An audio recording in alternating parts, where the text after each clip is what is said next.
just gotta get outside, gotta leave this room. There's just too many things that remind me of you. The empty streets light up any on sign, always give me some peace of mind, but they don't seem to work tonight. You said you need time to give it some rest, it would be alright, but now our time is up. All we built those years, the mistakes we've made, the lessons we've learned, can't just be in vain. No, I don't want us to become a memory. I can't just let go and walk away. I need you to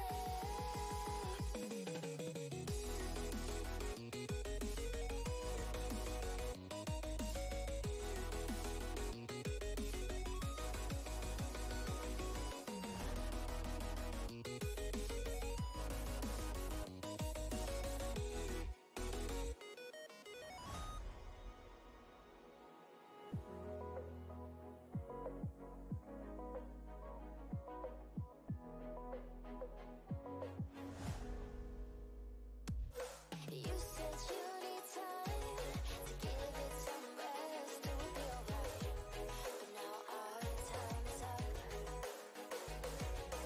All we built those years, the mistakes we've made, the lessons we've learned, can't just be in vain. No, I don't want us to become a memory. I can't just let go and walk away. I need you to stay.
I want my keys go.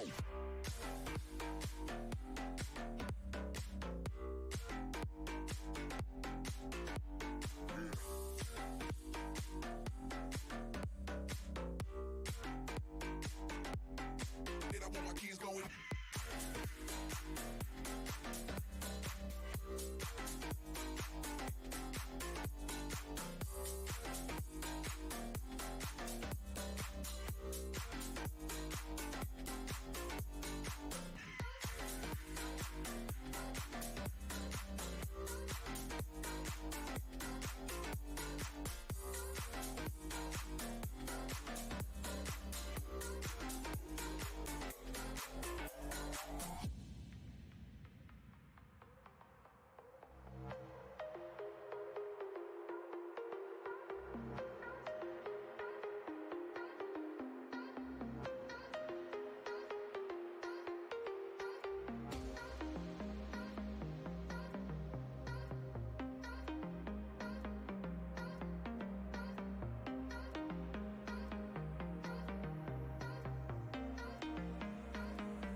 keys go?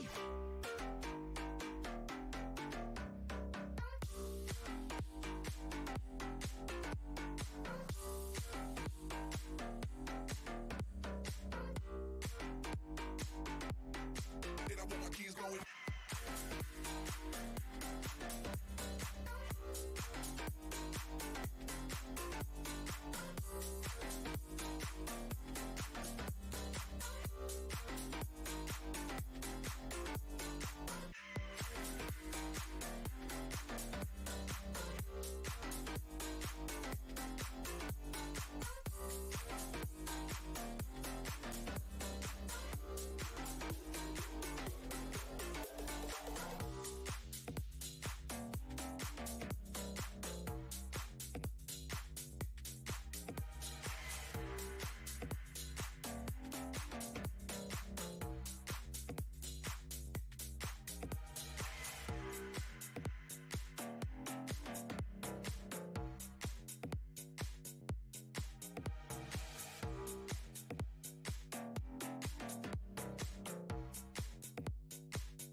What? Hey guys, welcome to another Flamish Experience with the Flamish the Pink Pillow Man. Uh, that's what they call me these days, the happy, positive gamer. And on the side we have our guest Zemi Games from what rpgWhat, the new That's the podcast they name. started. Yeah, That's it. That's it. RPG what? rpgWhat? Flamish, thank you so much for the invite. As always, it's been a very long time. We were talking about it before. I thought I was on his very first test stream. I wasn't. I was only on number 8. So, but I was on number 8, and now I'm back on number 66. Yes, Yeah, 66 66. here in the flesh. Perfect. Yeah, and on the side we have Thunder in chat, one of my people on Twitch where I play War Thunder with. You showed me the game and it's really awesome. So Zemi and Thunder in chat, this podcast is like totally random. We talk about whatever we want for as long as we want. Show can take up to 2 hours. I like to stop at the 2 hour mark, but I consider like if the really conversation is keeping and flowing, like we'll just keep going, right? Until you need to go away. But normally there are more people on the panel, but today it's a little bit short. We're missing our co-host, Animated. Hope you're in good health at the moment. And Mr. Doggy Dog is normally gonna jump in a little bit later today, so hopefully he'll get here in a good 40 minutes, 30 minutes or so. So we have some great time with him as well. But yeah, But Zemi. in the meantime, it's just me and you. We have our In the alone meantime, time. oh yeah, our long time is the best time, man. Let me tell you this about Zimmy, right? This guy, like when we go in parties and we talk, it just pure nonsense, pure fun. There is nothing all too serious between us, and he's perfect. Like I should have asked you sooner, Zimmy. God damn it! I waited so long to ask you again to be on the show. Mhm. It's been over 50 episodes since I It's been a last talked to mistake. you. Yeah, so much a mistake. We're fixing it now. Yeah, we're fixing it right now. Right now. Every 5 episodes, man. Every 5 episodes or 5 weeks. No, we'll see. We'll see. But yeah, no. We have one question only, and then we go into the most random things like what we want to talk Okay. about. If you got something that you need to share with us, or the chat, if the people in chat need to share something. Hey, Calorex, also welcome. Um, what have you been doing this week? What have you been playing? How was your week, Sammy? My week was good. I've been playing a lot of ESO, Elder Scrolls Online, and I've been twitching. Twitching. Twitching? You know, I've been streaming on Twitch. I guess that's the better way of saying it, right? Yeah. Uh, and two fantastic people, ZFG Gaming, who also streams on Twitch, and Lost Boomer, who also streams on Twitch. They helped me out getting affiliated, and so now I am affiliated. And so now, whenever I go in Twitch, there's the possibility for people to sub to me and all that different stuff, which I don't expect. I don't even necessarily want. But I look all professional now whenever I stream. Honestly, that's really it. Last week on Thursday, I did my podcast rpgWhat, and other than that, I've just been floating around to different parties and just socializing with people and so on and so forth. What have you been doing? Well, I've also been playing video games, of course, been twitching, right? Twitching? Like you call it. Yeah. Been playing a lot of Path of Exile actually. The new league started last week, Friday. I'm going to do something very awkward, guys. I'm going to sub to Zemi right now because I want the first batch. I told them I'm gonna do this right now on stream. I'm just gonna pay for $4 so I can get the first batch because I told him I was gonna get that as soon as he get. Oh, you're subbing to me on Twitch. I'm subbing to you right now on Twitch, dude. Okay. Is it letting you? Did I do all the payment stuff correct? Because this is like. It's gonna let me do that right now. As you can see, Okay. it's going through. Yeah. Okay. See, and now Boom. it says if you go now, right, and you look on the chat, it literally says I am subbed right there, right? And then I've got my thing. So there we go. I've got the founders badge. One of the first 15 people. Sub to Zemi. So Boom. bam. Bam. Yeah. There you go. You always get reminded that I'm I- one of your first people that sub to you, man. I'll always remember that you were my first, Flamish. You were my first. Am I the first? The very first? Yeah. Though? The first sub, like on Twitch, right? Yep. Yeah. Yeah. Perfect. You're my Perfect. first. What I wanted. No. Yeah. Beside that, just like I said, a lot of Path of Exile. I played a little bit of ESO, but I'm so hooked on Path of Exile that I'm just like torn right now. Also, Dead Island is coming out next week, which is gonna be so close, and then other games are coming out all close together, and it's like I don't know what to play anymore. I'm so torn between what games. And yeah, it's just so much, so much. And also tried this Ghostwire Tokyo that came out on Game Pass, right? Yeah. Which was this week. I'm a coward. I won't play that. It's not too scary though. It's I'm a not about the coward. It looks scariness scary of to it. me. It's a little bit freaky, I would say, with stuff like you imagining or what's happening, right? Like newspapers flying about, and all of a sudden they block a door or something, so you can't that would scare me. enter. Or yeah, that would scare you. Okay, you can actually turn it to less scary.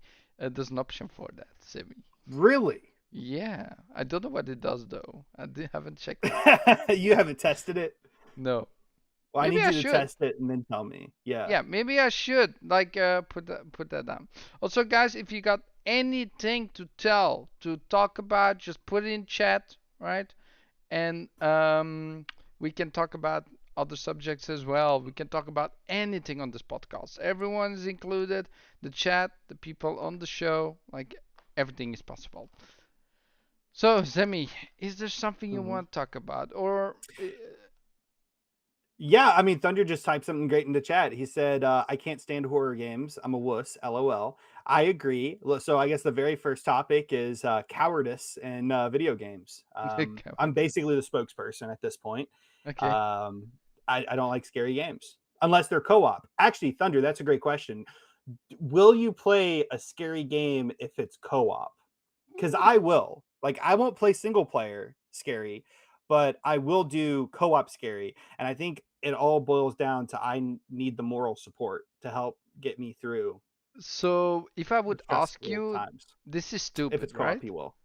There is this game, and I was playing this yesterday with some Dutch friends on Mhm. stream, on another stream, not my stream. But he was playing Doors from Roblox. Doors from Roblox is a game where you have to go to different doors. There are creatures following you around doing weird stuff, but you can play it up to 4 friends. But it's scary. Like you'll hear a sound and you have to turn around and it basically jump scares you or something like that. There will be things happening that the lights begin to flicker and you have to go into a closet or you will be dead because something walks through. You have to run away from certain things. You have to hide. Real fun, right? But Mhm. you will play something like that with friends. Yeah, but I mean, unless the game is really big on separating you from like your friends, No. like if we could be going down a hallway and like let's say that you're in front of me and like somebody else is behind me and I'm like sandwiched together, that way I'm protected. Like yeah, perfectly fine. I don't Yeah. want to be in the back and I don't want to be in the front. I Okay. want to be in the middle.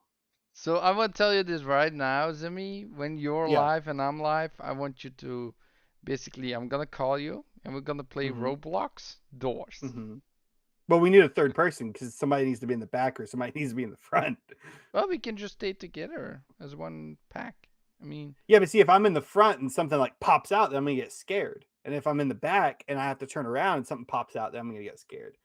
Thunder, will you okay. be our backside or our front side? He can join, he says. Yeah.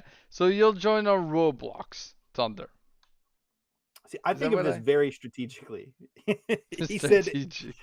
I do, I do. So like Macbound, and Truly, I don't know if you know them or not, but Mm-hmm. they were wanting to play Dead Island together, and I was like, yeah, that's perfectly fine. But I was talking to Truly, and I was like, Truly, we got to let Matt go in first, or you got to go into like these buildings first, you know. I did a stream a couple of years ago with Boom, who runs Double Barrel Gaming, and we were streaming the anthology game, Man of Medan, the Dark Pictures anthology. We were Yeah. streaming that, and man, I made that guy go into like all of the doors first. I was like, "Boom, go!" It's like I'll come behind you. It's be perfectly fine. I love Man of Medan. I played that on my own 3 times Hmm. to try to get the right ending. But I did that with like the infinite decisions, so you can push the right button. Even if you're too late, it will just freeze the screen till you push the button. Because otherwise it's just too fast. I mean, and when you know what's happening after the story finishes, it's not that scary anymore because you It's know what's not. going. You are 100% right about that. My first time playing through it, I was, oh my god. And some of the jump scares still got me like on later playthroughs, right? Like the creepy nurse lady. Oh yeah, Um yeah, yeah. I know yeah. exactly what you mean. Yeah, I mean, some of the jump scares still got me, but it was definitely a lot less scary at like on like the second, third, fourth playthrough, even if I still jumped at certain parts, because like you kind of I'm not going to say what it is just because if anyone does want to play it, based on what we're talking about right now, I don't want to spoil why it's less scary, but I'll just say it is. Yeah. Hmm. Calorex said, I got something. Yeah, I Sega just spending 1 billion to buy Angry Birds. yeah, I just saw the news. That was 2 days ago, apparently, that there is a rumor that they are going to buy uh Rovio, which the company that makes Angry Bird, basically. Um, that's interesting. I mean, cell phone games and Angry Birds are a really huge IP, and it's really doing successful with the movies and stuff. So if they can milk more, I mean, Uh yeah, I mean, global revenue wise, mobile makes up 50% of the industry. There's tons of money in mobile. yeah, That's why we're seeing PlayStation kind of go that route. And of course, Microsoft is definitely in that realm as well now, yeah, with the Activision Blizzard deal. And then even still, with the Bethesda acquisition, Bethesda had a lot of different projects in like the mobile space and so on and so forth. And Microsoft's kind of dabbled with it with like the Spartan Ops game that they released years and years ago. But yeah, I mean, mm, mobile's big, so dropping 1 billion to buy Angry Birds, I don't know if I would, you know, drop 1 billion for Angry Birds per se. But is Angry Birds still popular? Because I'm kind of like I don't play a lot of mobile games. I have no idea. Like, is Candy Crush still popular? I have no idea either. I don't know, but I don't know. I mean, hey, I think I still have a Sega's got to buy box. something, right? I think I still have a box copy of one of the games. Let me check, right? Uh, yeah, here, Angry Birds. I got the Star Wars game right here. Oh, it's blurry. Jesus. See, I didn't even know that they made that. They made an Angry Birds Star Star Wars Wars. game. Yeah, yeah. Luke Skywalker, Leia, got Darth Vader the piggy. We got Chewbacca right here, the brown guy, the big one. We got Han Solo, this the yellow dude. That's quite funny, man. It's quite funny, and there's like spaceships and everything in there. You go to different planets, like in the movies. It's quite funny actually. They did a really good job on that, right? Um, yeah, I couldn't sell that game actually. They wouldn't let me sell it to the store again. They're like, yeah, we don't want any more copies of this. Yeah, yeah. I think it's um, too unpopular to be bought again. So I would say Angry Birds real popularity is probably with mobile gamers and the people that played mobile gaming. Calorex said Angry Birds is very much popular still, with the Netflix show making its third season. yep. So yeah, yeah. But I would say for console gamers, at least solely console gamers, or really even solely PC gamers, I don't think Angry Birds would be as popular to us because we never really played much of it. No, yeah. I played the beginning when it was popular, like the phone, right? The very first Angry Birds. Love the sound. Always loved the sound, like wee. Mm-hmm. But besides that, no, not really. And I saw like the movie first and second, excellent by the way. Got you. But the series I haven't seen. Um, yeah, This I'm just not this much kind of into seems like a long-term investment for Sega, maybe, right? Yeah, maybe Because they the want to license franchise, it out though. yeah, license it out. But then also, I mean, if people are still playing the mobile games that they come out with, it's just kind of like a long-term cash printing operation for them, or just a long-term investment. Eventually, they'll definitely probably make their money back. Um, if I mean, it sounds like Angry Birds is still uh popular, probably more popular than it was 10 years ago, right? So, yeah, I Yeah, mean, I think it's it's just something for also Sega to make some money from and yeah. invest in other projects with and so on and so forth. Yeah, I agree. Like I think that Angry Birds is still popular, to be honest. Otherwise they didn't make a second movie. They are not making that third season on Netflix, right? That means it is successful in doing the stuff they wanted to do. Probably merch as well. Probably merch will sell probably a lot as well. Um, How much? Like maybe you know, right? Because you're a little bit more into all that stuff. Whoops, I accidentally dropped my phone and it pressed F5. Um, no. How many percentage do you think merchandise makes of most franchise? Is that less? Is that like more than 50 or? Like, how much money does merch make for like Yeah, franchises? percentage. What do you think? Like Because percentage wise? how much do You you know, think? I would say it would probably kind of really depend on the industry, right? Like for gaming, I would say for movies probably make more from like merchandise than games do. Hmm. Um just going off of like my buying habits, right? Yeah, Like yeah. I like look behind me, right? Like I have Harry Potter. Harry Potter, more Harry Potter, right? Like I have Dobby, I have Dumbledore, I have Mandrake Plant, and then I have like a Pikachu behind there, and that's like television. And And then the thing. Yeah. yeah, and then you know I have like some other stuff like Mass Effect and um uh Master Chief and stuff like that. But I typically buy more merchandise um from movies, Hmm. right? Movies, you know, bands. Like I have like some T-shirts with like a Beatles T-shirt and stuff like that. Right now, I'm wearing Xbox, which I know, like just looking at me, like right now, like it You don't doesn't see look. it. Oh, it's Xbox. Ugh. Yeah, yeah. It's dark though. Like it's very. Yeah, yeah, it is. But I just buy more like TV and movie merchandise than I do video game, right? Yeah. Like I love Star Wars Jedi Fallen Order, but I'm probably not going to buy a statue of Cal Kestis, right? However, I would potentially buy like the like the floating Death Star magnetic kind of thing because I just think that that would look cool. I don't Yeah. know. What? So I would say for movies, it's definitely higher than for games. Um,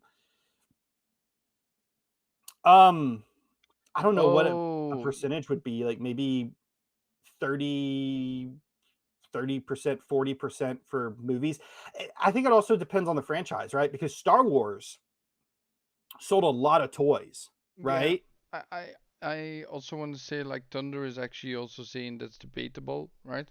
Because the like prime example is Mario Brothers franchise that makes a lot of merchandise and makes a lot more money than the games That themselves. that yeah, that is a good point. And then also another game that has done really good in like the merch game has been Minecraft because they made all those Minecraft toys And the and all like the little Lego plushies and and the Legos. Yeah, yeah.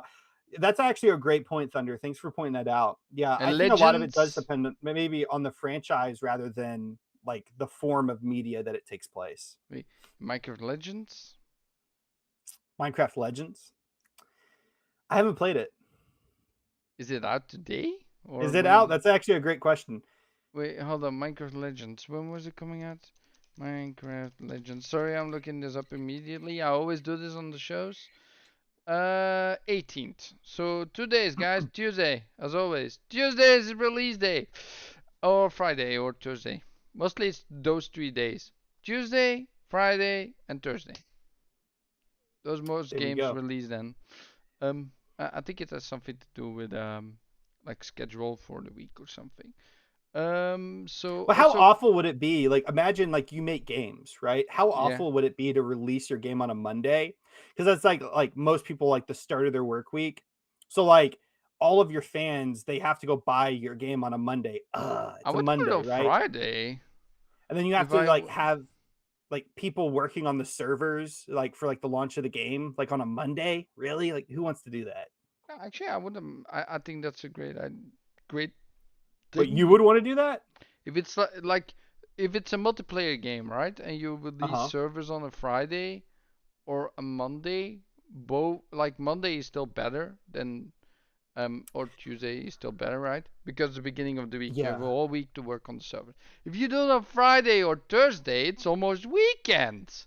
So who's gonna work Yeah. If I like was like Diablo, right? yeah. Diablo 4, which comes out in June. The second is on a Friday. The second you will be able to play the early access if you buy the deluxe or the ultimate edition, right? So that's gonna be just before the weekend. If the servers have issues, those people have to work overtime. Yeah, I mean, from like the player standpoint, if a game comes out on Friday, it's great, right? Because I mean, I'll take off Yeah. Friday, I'm sick, right? And then on Saturday and Sunday, I'm already off, Woohoo! right? And so, haha, maybe, I might even be sick on Monday. You know what I mean? So right there's a 4-day weekend for me just to sit down and play the game. It kind of sucks because usually servers are not correct, right? And they're not Yeah. right, and so on and so forth. From a game developer standpoint, I want that game to come out on like a Tuesday, right? Even I guess a Monday. Mondays suck, like for like the work week, right? So like part of me would be like, no, not Monday. But if it was between Monday or Friday, if I'm a game developer about to drop a massive multiplayer game with servers, yeah, probably Monday would be sweet. From a consumer standpoint, it would suck, but Yeah. from a game developer, it would be great. Yeah, I think the beginning of the week is better for developers that they don't have to pay extra in the weekends and stuff. Um, I'm sure Diablo's gonna have problems at launch. Mm-hmm. The second. That's why there is split launch basically 2 times. Probably, yeah, probably. Um, Thunder says, so for some games, the release date doesn't really matter if it's a high value game. Like Nintendo can get away with stuff like like that's facts. Like it doesn't matter yeah, what day I the hate it. next Zelda comes out. Like it's going to be a huge launch. I will hate that whatever they do, Nintendo always gets a pass for everything they do. Whatever happens. If they make it more I don't give them expensive, passes. no, yeah, most people don't. Like I don't, right? I even don't buy Nintendo games anymore. Like I don't have a Switch anymore. I sold mine. But I also don't like Zelda Breath of the Wild, so which is a huge pain point for RPG guy. Oh, dude, I'm perfectly fine. That's a JRPG. We don't cover it JRPGs and RPGWhat. Yeah. We just So cover Western RPGs because it's my favorite. That's my yeah, favorite. I will say though, the new Final Fantasy. Have you seen the trailer or the thing that they showed? Mm-hmm. I mean, Um, no, I don't think I've seen the trailer. The last time the last I gameplay. actually saw the game was a couple of E3s ago, whenever they showed it Okay, off.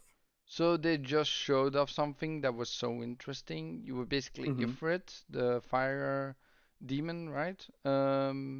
You were basically him, and you were walking up this huge titan, like in God of War 3, where you fighting Poseidon or something, right? With the titan that you go towards the beginning in God of War 3. Looks exactly the same, but you're like a huge, like you're a cool fire monster breathing and stuff. Cool. Like I'm really excited for the first time for a Final Fantasy game with that one. Looks a lot more Yeah, action packed than the I'm previous. excited for it, but it's not coming to Xbox, so it's like, how excited can I really get for it? Well, Um, it's PlayStation exclusive, and I do understand they like yeah. it's PlayStation their marketing thing to keep it exclusive, and then No, I get that. Like, look, like seven. I'm not against PlayStation for doing what they're doing with exclusives. I get it. They got to compete against Microsoft. Microsoft's doing it, right? Starfield's going to be exclusive, right? Stupid camera wants to auto do their stuff and it doesn't like me. Thank you. Yeah. Control exposure. There we go. Now it's all off and it shouldn't do that. Okay, go. Mm. Oh, yeah. I mean, I don't blame PlayStation, right? Like, I mean, they want to compete against Xbox. Exclusives have historically been the way that these two companies have kind of competed with each other to try to get convince consumers, hey, buy our console, or hey, buy ours, right? Or play on our platform, and give us your money, right? Ultimately, right? Mm-hmm. So I don't blame them, right? But it's Final Fantasy isn't a franchise that's gonna make me go buy a PlayStation, Yeah, right? I understand. I actually had a PS5 at the very beginning of this generation. It was around Christmas time with all the shortages, and I got it probably late summer, and I played through all of the exclusives that I missed out during the PS4 generation or just had recently came out that had me excited. But then I just decided to sell the console because I could get my money out of it, and it was shortages. And I actually ended up selling it to a dad who was getting it for his son for Christmas, right? Same here. I bought Yeah. another PlayStation afterwards, though. Well, I'm waiting for that reason to get another PlayStation, right? So Um, God of War wasn't the reason. no, it's not gonna get me, man. It's not gonna get me. Like Well, I'm gonna, so what would be a game that gets you? Spider-Man 2? this is controversial. This is like we're getting into controversial like areas right now. But Why? Last of Us Part 3, Oh, okay. Yeah, that yeah, would yeah, get yeah, me. yeah. That I would get love. you. I think. That's where the I think many controversy comes people, in. Zemi. I think many I people. love Last of Us. I love the first game. I love the second game. A lot Yeah. of people are gonna like grab a pitchfork and start poking holes in me, right? No, For me not saying at that, all. but I loved both of those games, and if they come out with a third one, I will eventually go. I will not eventually. I would immediately go out and get a PS5. Um, Ghost of Tsushima, like a second one, Oh could man. possibly get me Oh to do my it, God. but Last Yeah. of Us Part 3 would 100%. If Quantum Dreams, they're working on a Star Wars game. If that was PlayStation exclusive, Quantum I would Dream. immediately go out and get a PlayStation 5. Because Quantum I love Dreams. what Quantum Dreams comes out with, man. They made Detroit Become Human, Beyond Beyond Two Two Souls, Souls. Heavy Heavy Rain. Rain. Oh my god, Yeah. love those games. Yeah. And so that would get me to go out. I'm not a big Spider-Man fan. I like the movies and stuff. I played a little bit of the first game. It didn't draw me in. Um, and then I'm not a really big fan of God of War. I never tried the newest two. I've only played like the first, second, and third. And I never beat those games. I just played a little bit of them. I'm not a big fan of them. But yeah, Last of Us, Quantic Dreams, maybe Ghost of Tsushima. That is what would get me to go buy. Yeah. Yeah. Yeah, I did for God of War. Like God of War was my main franchise on PlayStation, which I loved as a kid, which I always loved since it first one released. Right, I played all of them over and over. The third one is my favorite for all the ones that I played so far, and will always be my favorite because the combo system in the game is just so good. It's better than all the other games combined. Um, just three is just the best, the best story I've ever seen in God of War. Besides that, I'm Thunder. There's one thing we don't do on this channel, and we don't really go into the like understand. Like sometimes you have to talk about negativity and console warring and all that stuff, but I like to stay out of it. That's why I'm also part of the Well, Gamers United. he is being fair in all fairness, right? He Yeah, says Sony has fair. no games that interest me. You should go No, check no, out no. Sony Microsoft drama or something. I don't know. Yeah, like Xbox oh, doesn't either. there's some big drama with Sony and Xbox, Sony and Microsoft right now, and we know about that. But I don't like to talk about it because I like to stay away from the negativity. I'm a positive guy. I understand that sometimes there has to be controversial stuff being talked about, but I'll still do it in a way that's just fair, right? I do not go to one side or the other for any reason. I like all consoles for different reasons. I do not like my Xbox for the single player reason. Like the PlayStation have way better single player games, whatever happens, in my opinion, Wait for when it goes Starfield. to Starfield is maybe your opinion. I'm waiting for um for Forza Motorsport, the new one. Like I'm Okay. waiting for that one. That's probably gonna be my main single player game going forward. And So are you not like super pumped for Starfield? not really. I'm still Okay. like so the I love Bethesda, right? Don't get me Yeah. wrong, Sammy. I I love lo- I Bethesda. love Bethesda Game Studios. I'm not a big fan of Arcane or really any of the other ones, but I Oh, mean really? ZeniMax is great with Arcane? online.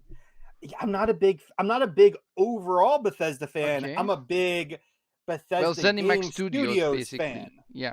In ZeniMax Online Studios. Yeah, I'm a big Yeah. fan of both of those. But really, any of the other Bethesda stuff doesn't really interest me, like Doom, Wolfenstein, all that stuff, even Redfall. If you want to talk about Redfall, we could probably talk about that for a little bit here in a little bit, maybe Yeah, we whenever the can other do that guy a little joins bit. us. Um, Um, but you're a big Bethesda fan, just overall. yeah, I'm a big fan. Like I played Oblivion. I tried the older ones, but they're a little bit too old for me, so I couldn't go back that far because it's hard to play games that are more clunky than the new ones, right? If you have to Hmm. go back to something that's way more clunky and way more harder to play than, let's say, Oblivion is, and then go to Skyrim, right? Then it's hard to Yeah. go back. So the new one, when that comes out, I will never go back to Skyrim. I will probably play in the new one, right? Because it has more open world stuff and more stuff to do and be more free. You can do more Yeah. stuff. But the thing I understand, like I watched this Lex Freeman interview with Todd Howard, right? I think you Hmm. watched it too, for sure, right? Probably. Yeah, okay. So Lex Freeman has really interesting questions to everyone he talks about. I'll send the video afterwards, otherwise. But he was talking with Todd Howard about Bethesda, about Elder Scrolls, Elder Scrolls 6. He could not say much, but Elder Scrolls in general. He talked a little bit about Starfield and all the stuff like the visions he created and how he came to the point and the visions he see. I somewhat agree with, right? I do agree that there's some million possibilities like what you want to do, you can do whatever you want, but the way they go about it, they want to make it simple for the most people, right? They want to keep everything at a simple level. They don't Hmm. want to go too in depth. And that's where it sometimes cuts me.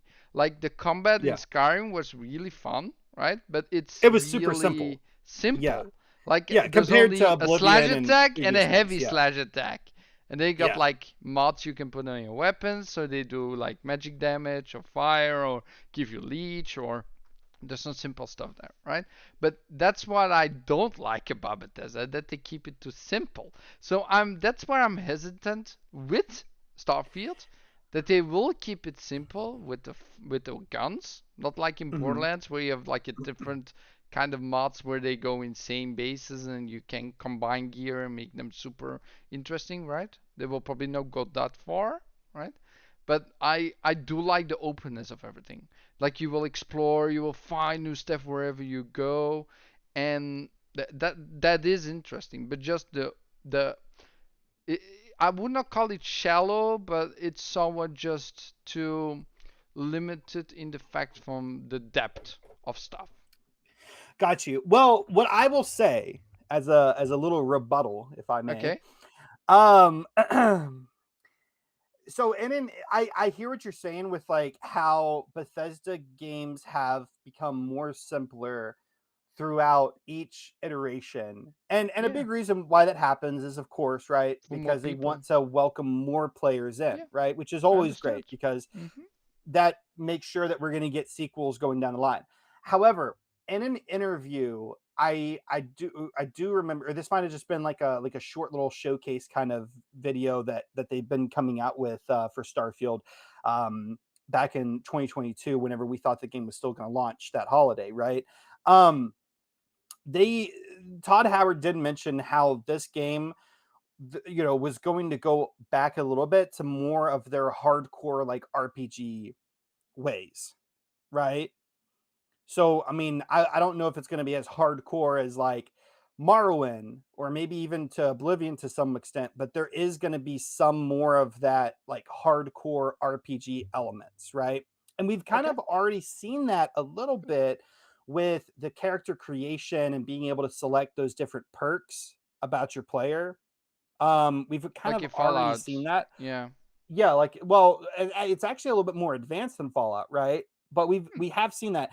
And then from, the weapon crafting system thing, I think that they are probably going to go the Fallout 4 route, right? With crafting your weapons. And Yeah. I'm not going to say it was as in depth as Call of Duty Modern Warfare 2 cuz like that weapon, customization stuff is like insane, right?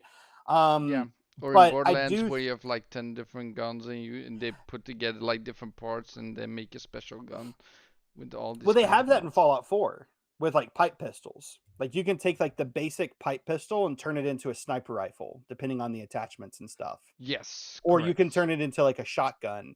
I mean, like there's just like there's tons of variety in Fallout 4, and I think that they're probably going to go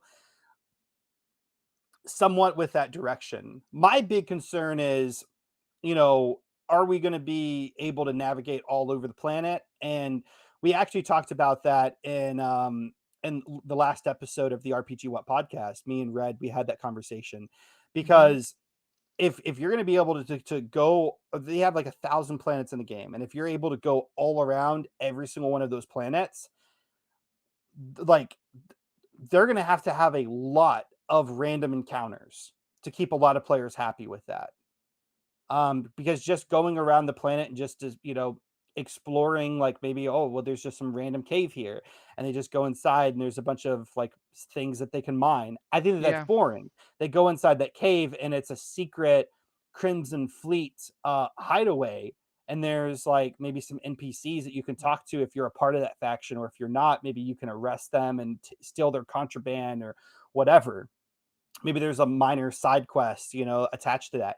Now it's a lot more interesting. And so like that's what I'm really curious and kind of concerned about is there enough reason to actually explore all of All these these thousands planets. of planets, or is it more of kind of like the No Man's Sky idea of, hey, let's just go mine?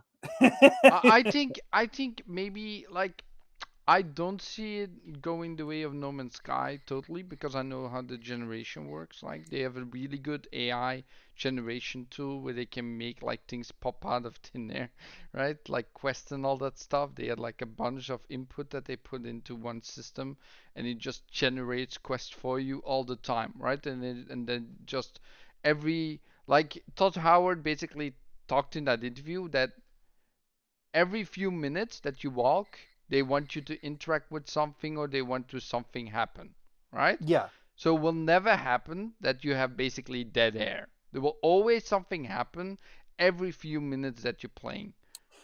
Yeah, I watched a really good YouTube video from a creator, and he looked at a bunch of different open world games, and he tried to figure out what made a game engaging versus not engaging.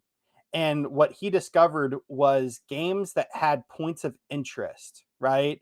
Or Yeah, quests or whatever within a certain radius. distance from each other, Yeah. like in-game walk time, basically, Mhm. were more engaging. And so like The Yeah, Witcher, of it's like course. if you go 30 seconds in any direction, you're gonna encounter something interesting, That's what right? the creators of The Witcher said immediately. Like, we actually, Yeah. if you look on the map, everything is at the same distance somewhat because Hmm. they want it to be like it cannot be more than this distance because otherwise the player is not interested anymore and will probably get bored.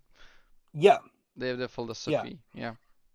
So that's actually rather interesting, that Yeah, it that is. that was already said about Starfield. That makes me feel happy. um Yeah, totally. Thunder, I think someone in chat was asking, Thunder, can we chat about how games either have insane gun recoil or none whatsoever? I think that just comes down to balancing, right? Some guns also have higher damage than other guns.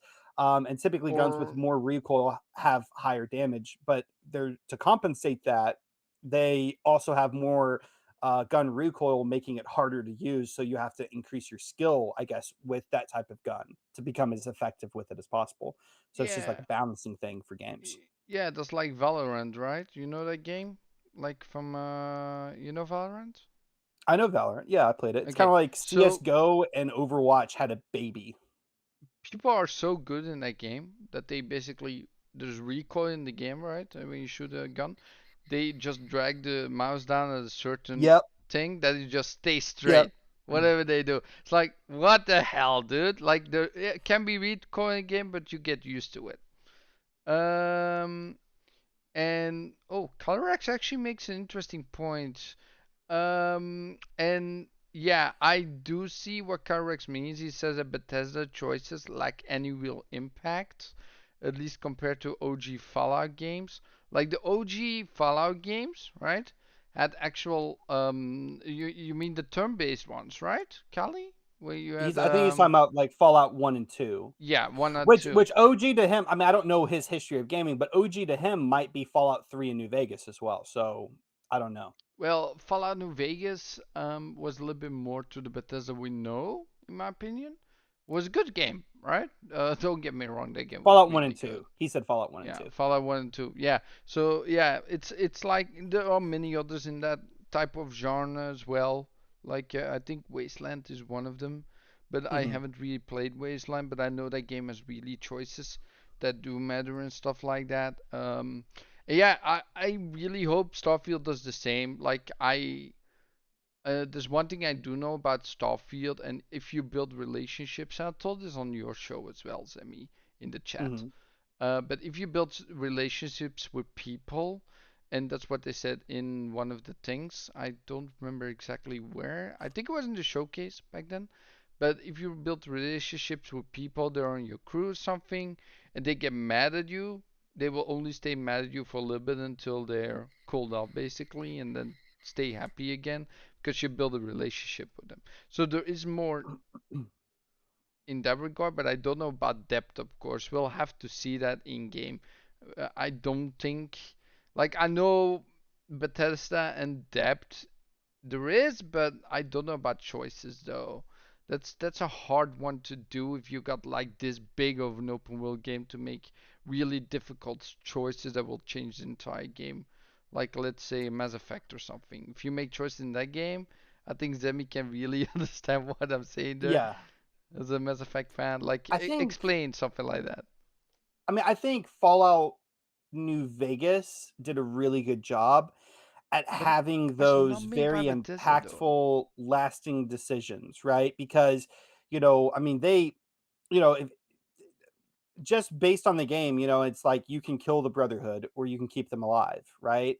You could also lie about killing the Brotherhood if you wanted to, I believe as well, right? Yes. Or you can join the New California Republic or Caesar's Hmm. Legion. You can kind of side with Mr. House or go and carve your own path, right? With taking out House, but still running his operation, right? So I think New Vegas did a really good job at having those lasting, impactful in-game decisions. Obviously, like you can always do more, but there's always going to be that limitation with games, right? Because if you add in another choice, that's hours and hours of more work and bug Yeah. testing and Yeah. so on and so forth, right? Mass Effect did a really, really good job at that as well. Fallout 3 kind of had its spurts, right? But Fallout 3 and Fallout New Vegas accomplished different things better than the others, right? But Fallout New I would say Fallout Three's environmental storytelling was just superior, right? But Fallout New Vegas had more choices that you could do. Okay. I also want to say, like, Fallout New Vegas is a little bit of a difference though, because that game is not made by Bethesda themselves. No, it's made by Obsidian in 18 So months. it's different philosophy, different. Like they wanted to make a Fallout Yeah. game, but it's different. Like that vision from the creator, right, that made Fallout New Vegas as the lead, basically, right, is different than Todd Howard Hmm. and Pete No, Hines. yeah. Yeah. So it's gonna be different. Like that's why I don't want to see.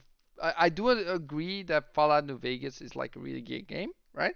But I do not see it as a Bethesda game. I see it as a game from the other developers because it's just the same IP, but it's not the See, same I game. It doesn't so feel.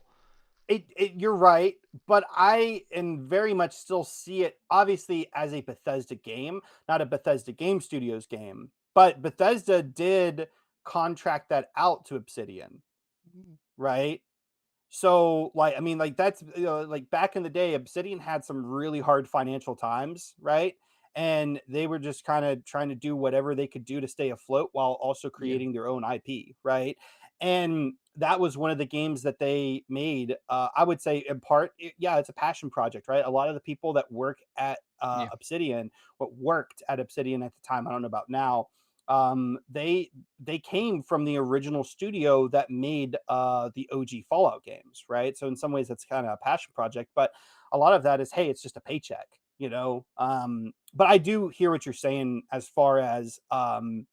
like the whole thing goes of you know, you can't really compare that because it is made by a completely different studio with different ideologies and so on and so forth. Yeah, yeah, I think it's not really the Bethesda that we know, basically.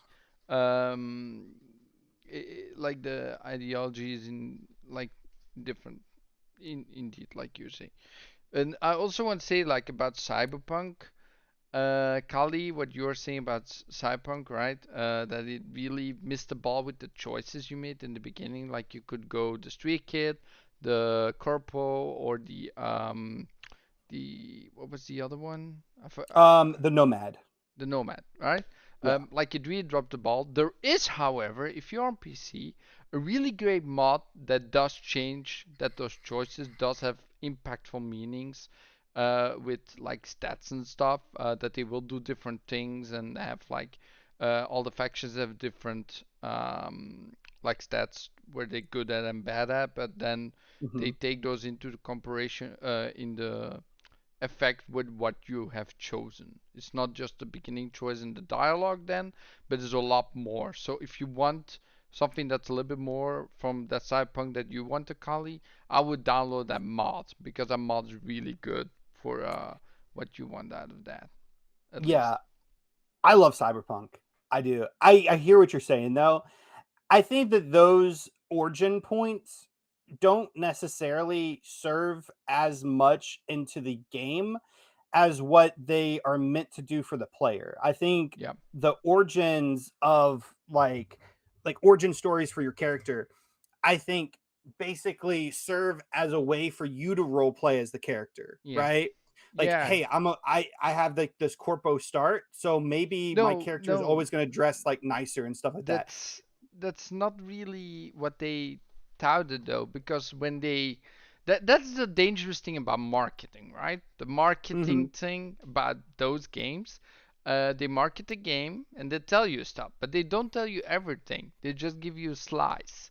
So the rest is up to interpretation, and everybody has a different interpretation for every single thing in the game that they can Okay. see. So that makes it that if we don't have the full information, like we will think about it ourselves. And everybody was thinking those choices in the beginning of the game would have meaningful impact, right?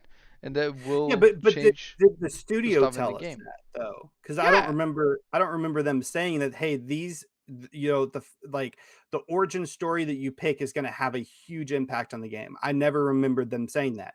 Now they may have said impact on the game, right? And then the yeah, players say, oh, it's going to have an impact. Well, I guess that impact's going to be huge. It's going to have a huge impact, right? But did they say huge impact, or did they just say, hey, it's going to influence or it's going to impact? Because it does influence and it does impact. Like there's unique dialogue choices depending on each of the origin stories that you do.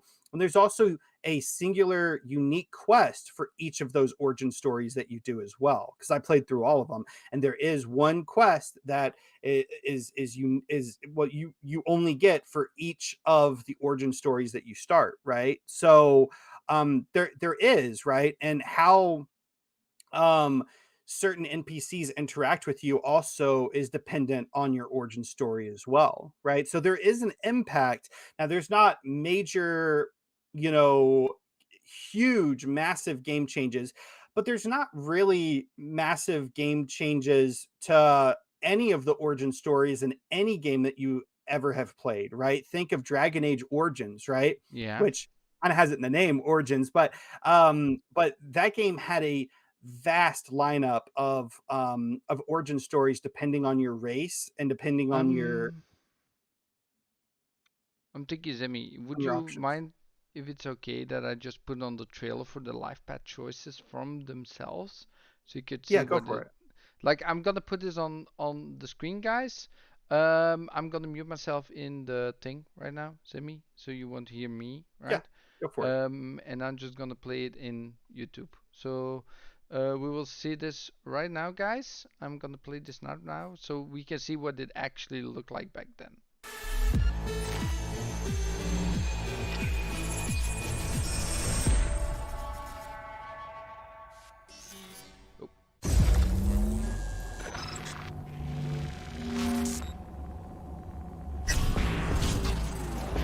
Well, who do we have here? Grew up in Haywood. Whole street was my family. Neighbors helped each other out. Thought nothing of it. I'm pleased to see you have not forgotten your roots. Born here, live here, die here. Childhood memories. Robbing buildings, running away from badges. Iron taste of blood from a split lip. Motherfucker! Got everybody fighting for a slice of the street. Get the fuck out of Vista. If you keep getting jumped, you find some stronger choosers. Do you want to spend the rest of your days blasting scabs? Or become a legend overnight? We have arrived. The Major. Ready to get your cherry bobbed? Yeah, come on!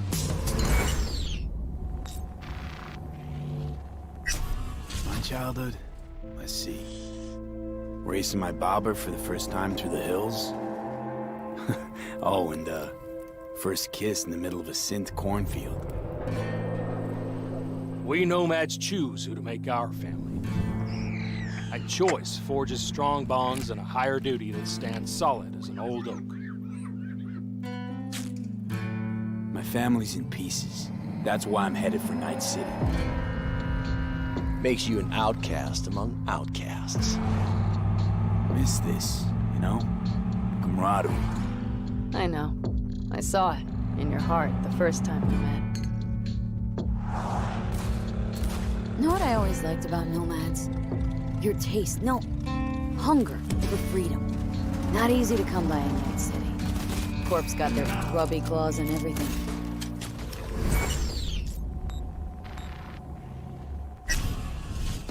I have those reports you asked for. They were supposed to be ready yesterday. The world's going to tear us apart when the word gets around. The world's never going to find out. If I go down, you're going down with me. No! I'm not fucking joking! This isn't a request, V. But no way you're fucked, right? You're the one who fixes other people's shit. If you work in Arasaka counter intel, you're always fucked. Today, they got you to zero somebody. Tomorrow, they'll get somebody else to zero you. It's the rules, Jack. Want to be top? Gotta have some skin in the game. Yeah, but you're not on top. Saburo Arasaka is. And you're the pendeja who keeps him there. Work for yourself, live for yourself. That's the only way.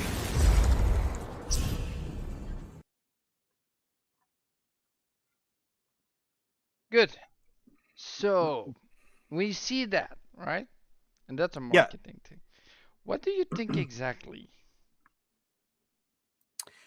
I think that what they just showed us was you can play as the character that you want to play as, right? If you want to play as a corporate, a very corporate, like, hey, I'm just money hungry, and I want to try to maximize my profits.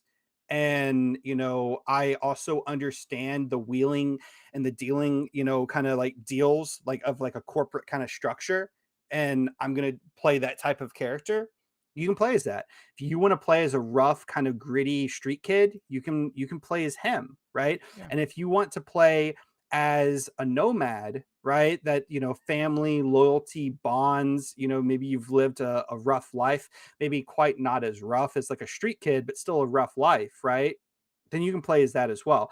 And I think the endings that you can play in Cyberpunk reflect that. Like, there really kind of is a corpo ending, there really is a nomad ending, and there very much is a street kid ending, as well as a custom ending, a kind of a hidden one, a secret one as well, right? And so, and yeah, I mean, I don't think that they lied during that trailer. I think that they were just showcasing the origin stories that you could play as, and kind of mold your character as. If any critique I would have I kind of wish that they had even more origin stories, because I love that.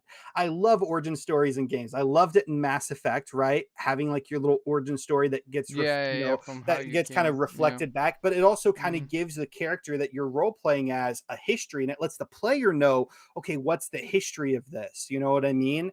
Of this character that I'm now playing, it's now in my control to kind of take them maybe in a different path if I want, or keep them on that same track of their origin story, right? It's a big thing in Dragon Age that I love too. I love origin stories, but I don't like. There's not ever really been a major AAA game that's been able to come out where like your origin stories have huge ramifications on the game, absolutely mind-boggling ramifications on the game, Yeah. right?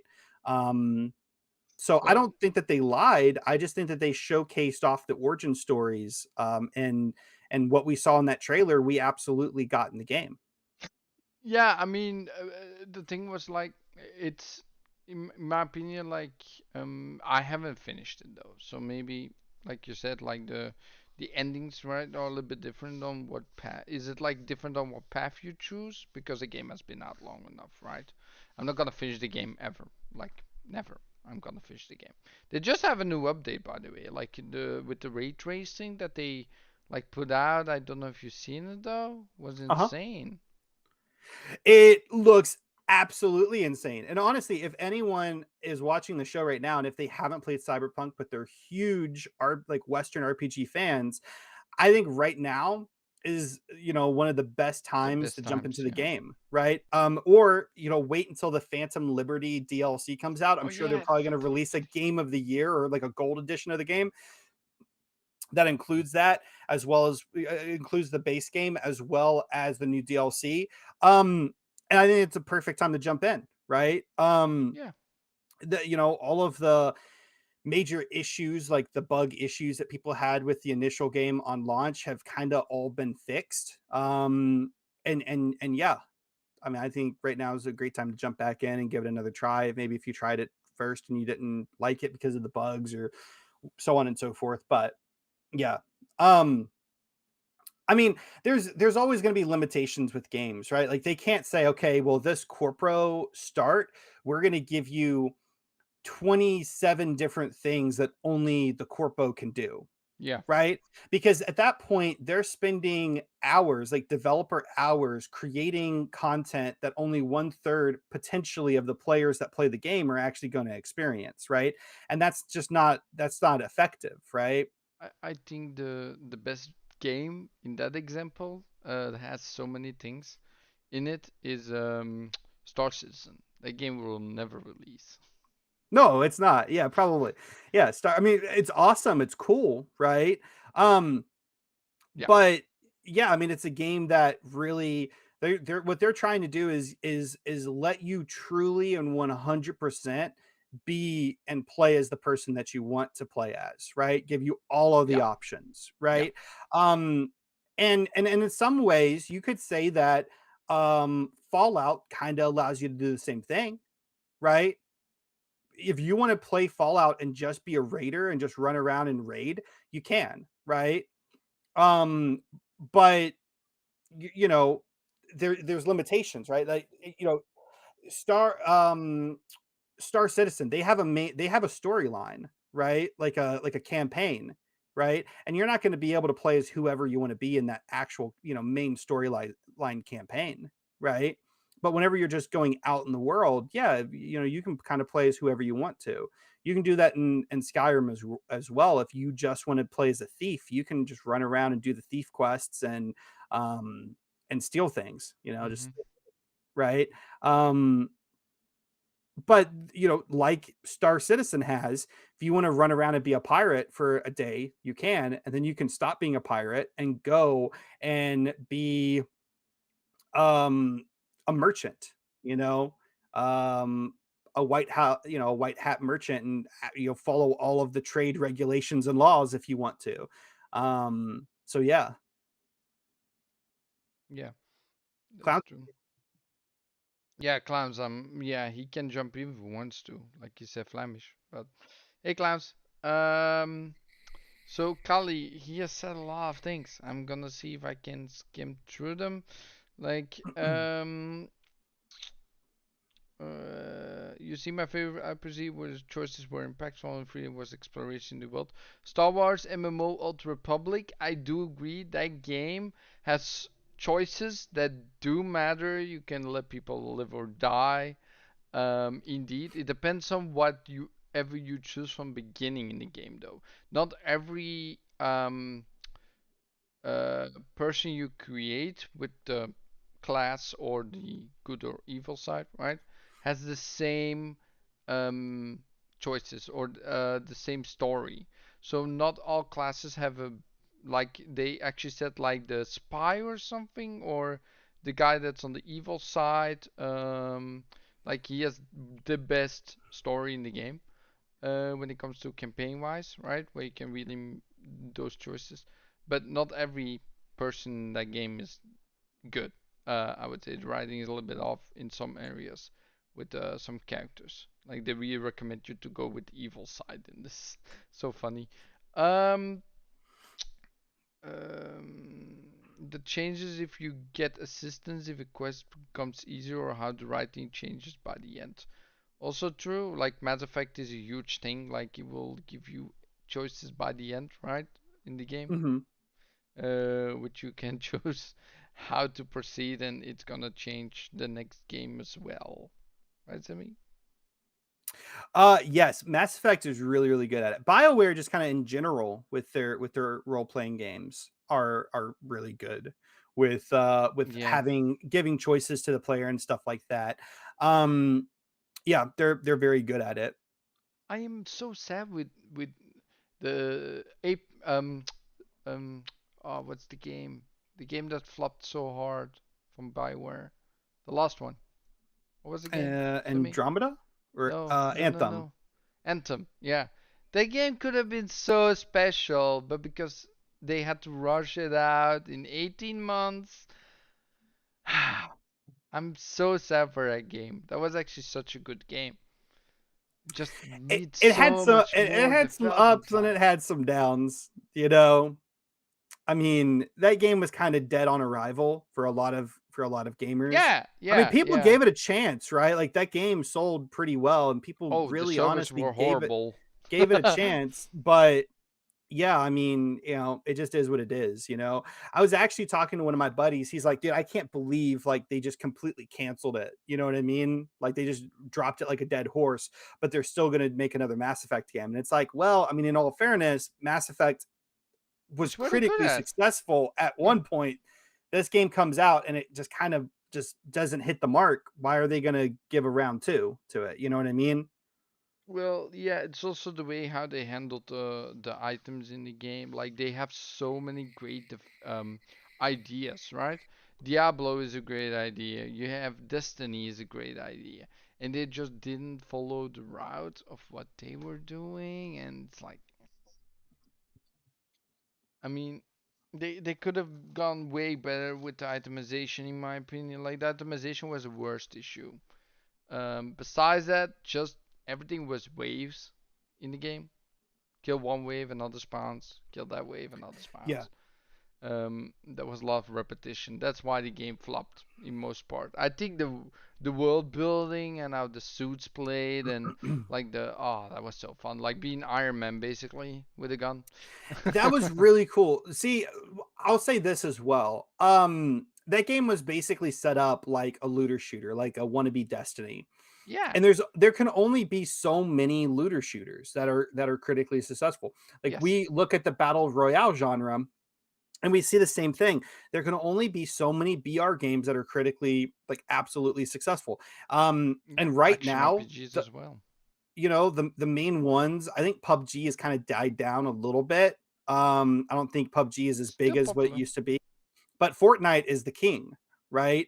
Apex, well, I would say Modern Warfare's Warzone is probably like the second, right? Apex is probably 3rd, maybe, and then I don't know, maybe PUBG's in there somewhere as Well, well. I I'm not could look sure. on Steam, like Steam has a really great chart where they search all the games and I could see where they are. I'm not going to now, right? Because it is Yeah, some search work.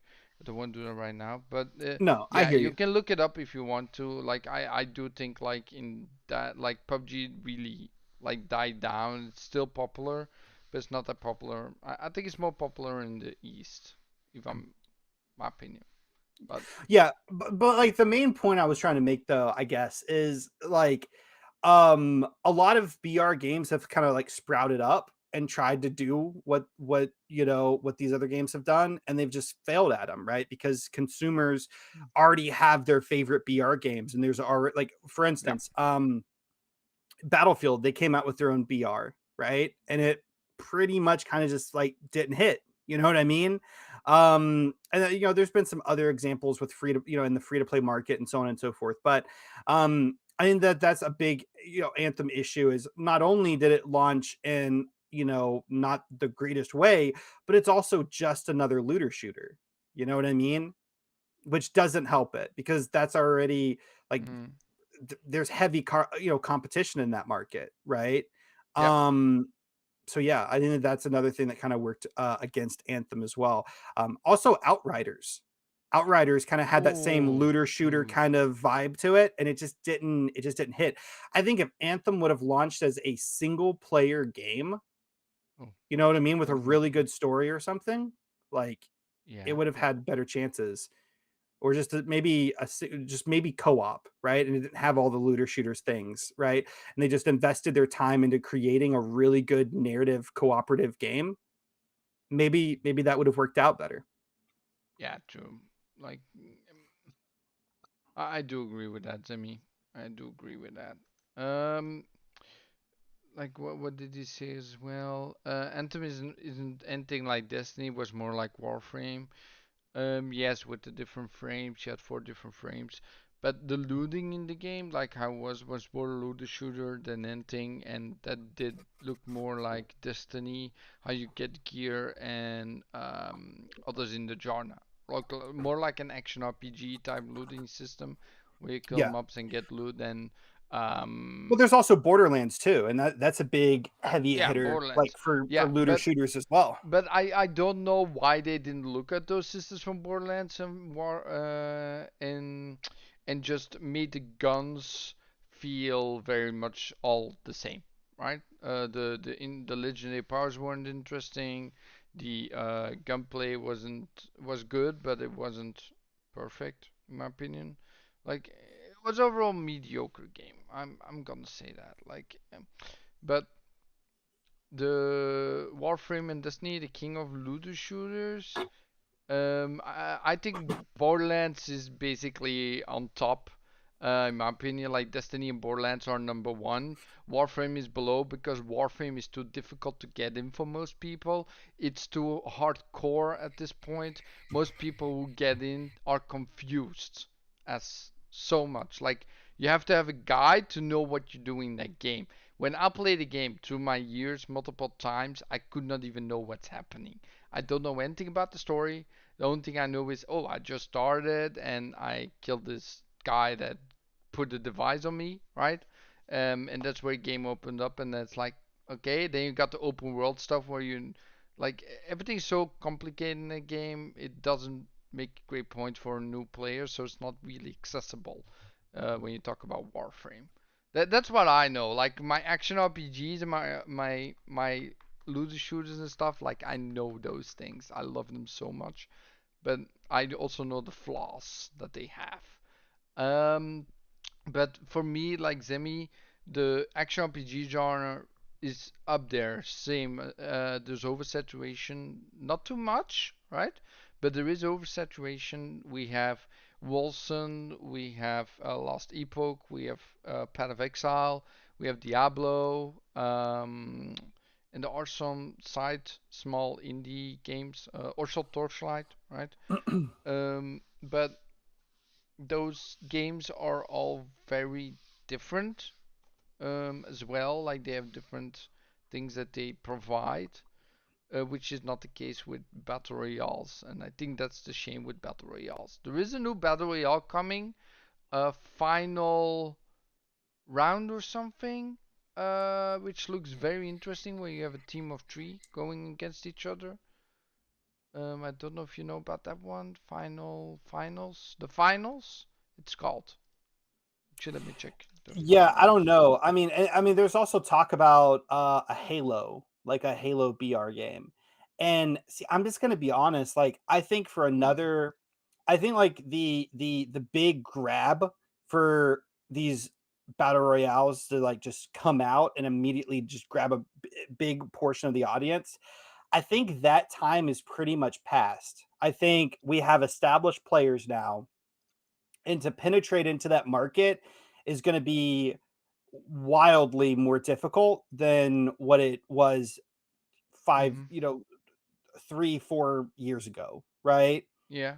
So I think for a Halo BR to come out, it's going to be really, really hard for that game to compete against Fortnite and Warzone and so on and so forth, right? I think a big reason why Call of Duty was able to do it so late in the game was just because based off Call of Duty's popularity.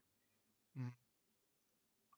I don't know if Halo still has that level of popularity, and I don't know if the people that play Halo really are the same people that enjoy a BR game.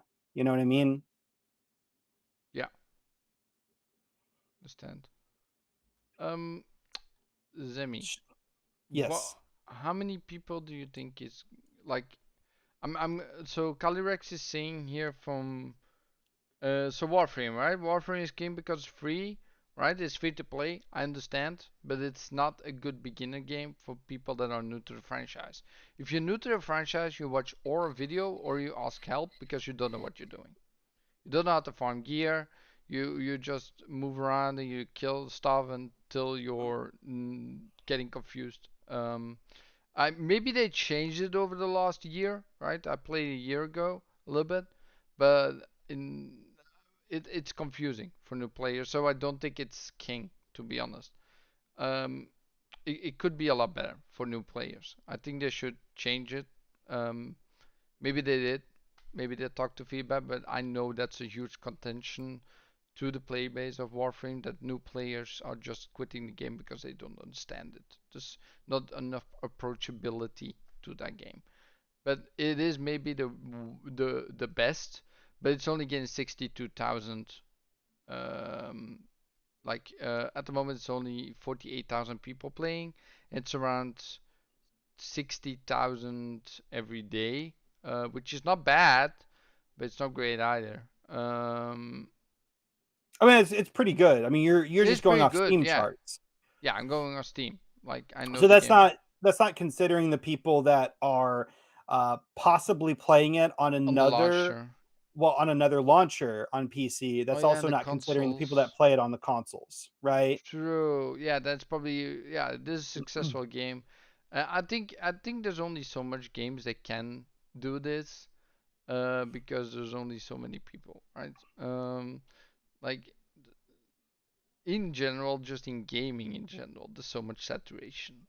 Like we got this month alone, we got 4 huge titles dropping, right? Until Redfall. We got Minecraft Legends, Dead Island 2. We got Redfall itself. We got what's the fourth game? There was one more. Simi, help me out. Launching like this month. Yes. Oh, I have no idea. I know. Legends, Dead Island. Oh, Jedi, right? Oh Four yeah. games. How can Yeah, I forget about Jedi? yeah, me too. How can I forget about Jedi? So, um, hey Shelly 92. I'll answer your question in a minute. Um, so yeah, so there's just huge saturation in general. Like people will go from game to game. Some people will play the same game for thousands of hours and be happy. Like I know people that will play Yeah. Path of Exile for 25,000 hours, and they're a content creator on it, but they play for 25,000 hours. Semi. Yeah. Well, no, So yeah, I mean, hey, you like what you like. yeah, Gamers like what they like, yeah, perfectly fine.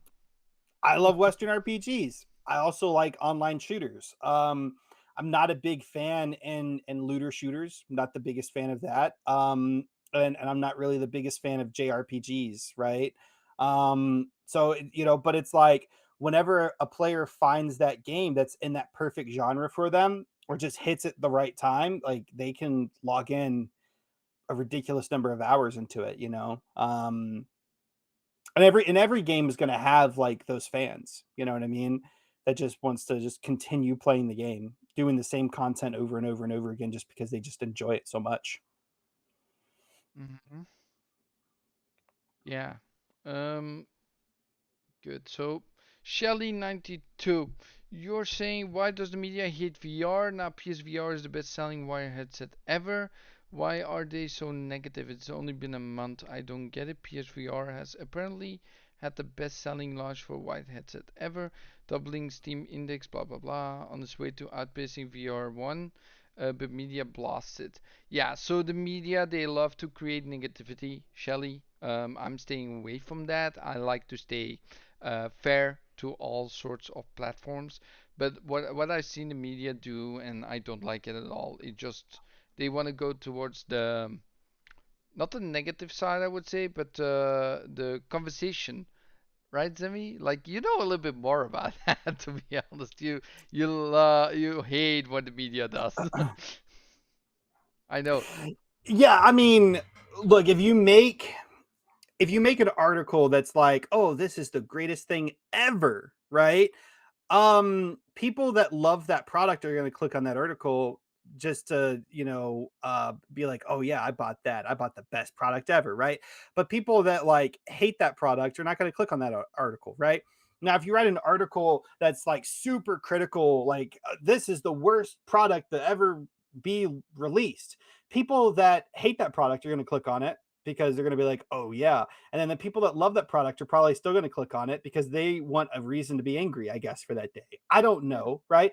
But negative content seems to get clicks, right? And for media, that's all that they really care about, is that people are clicking on their article and reading it for a little bit and then clicking off and getting those you know, having people look at those ads on their website, making money, so on and so forth, right? That's what a lot of people think, you know, is great. Now, I don't think that that's a really good long-term business strategy, but I don't know. You know, they're making tons of money. I'm not. So, Well, yeah.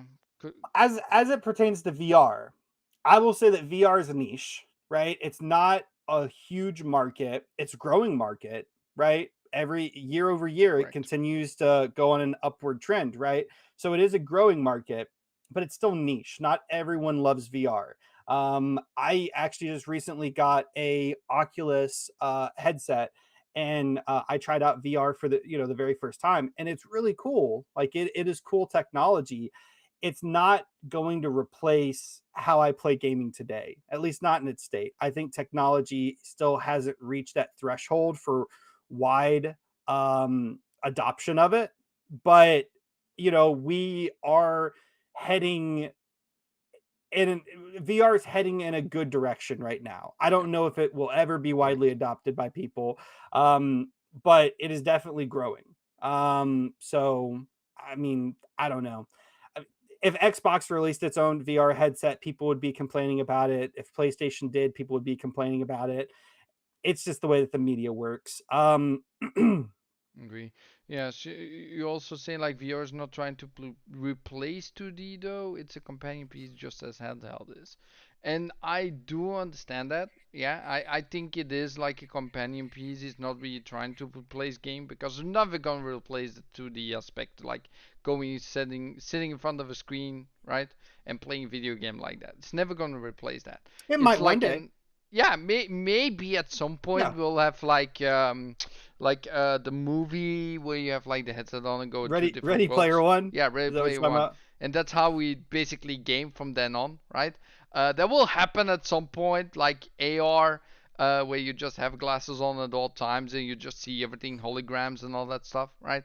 We will probably live at some point like that, like what the Google Glass did and all that kind of stuff, right? Where you put screens everywhere in your living room.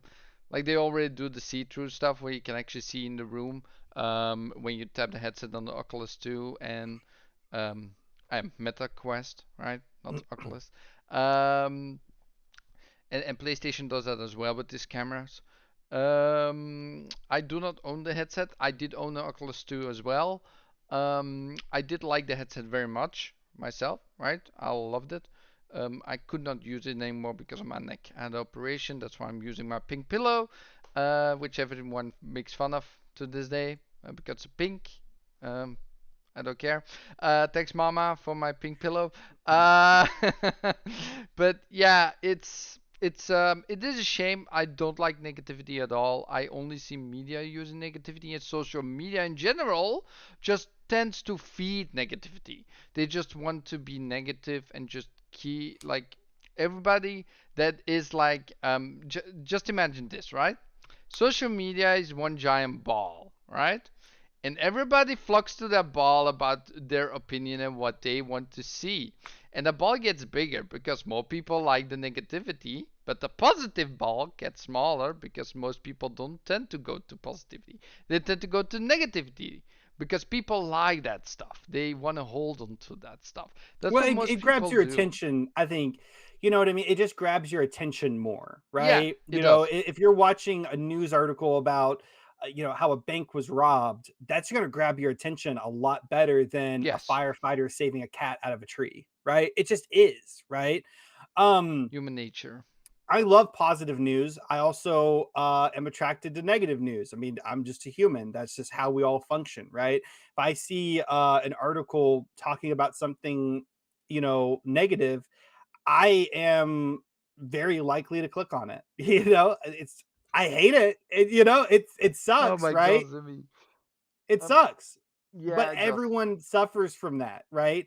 And these news agencies, they just know it, and Yeah, they that's use it. why, for instance, Shelly, I'm sure you've seen some negative articles about VR, and I'm sure you probably clicked on a couple of them, right?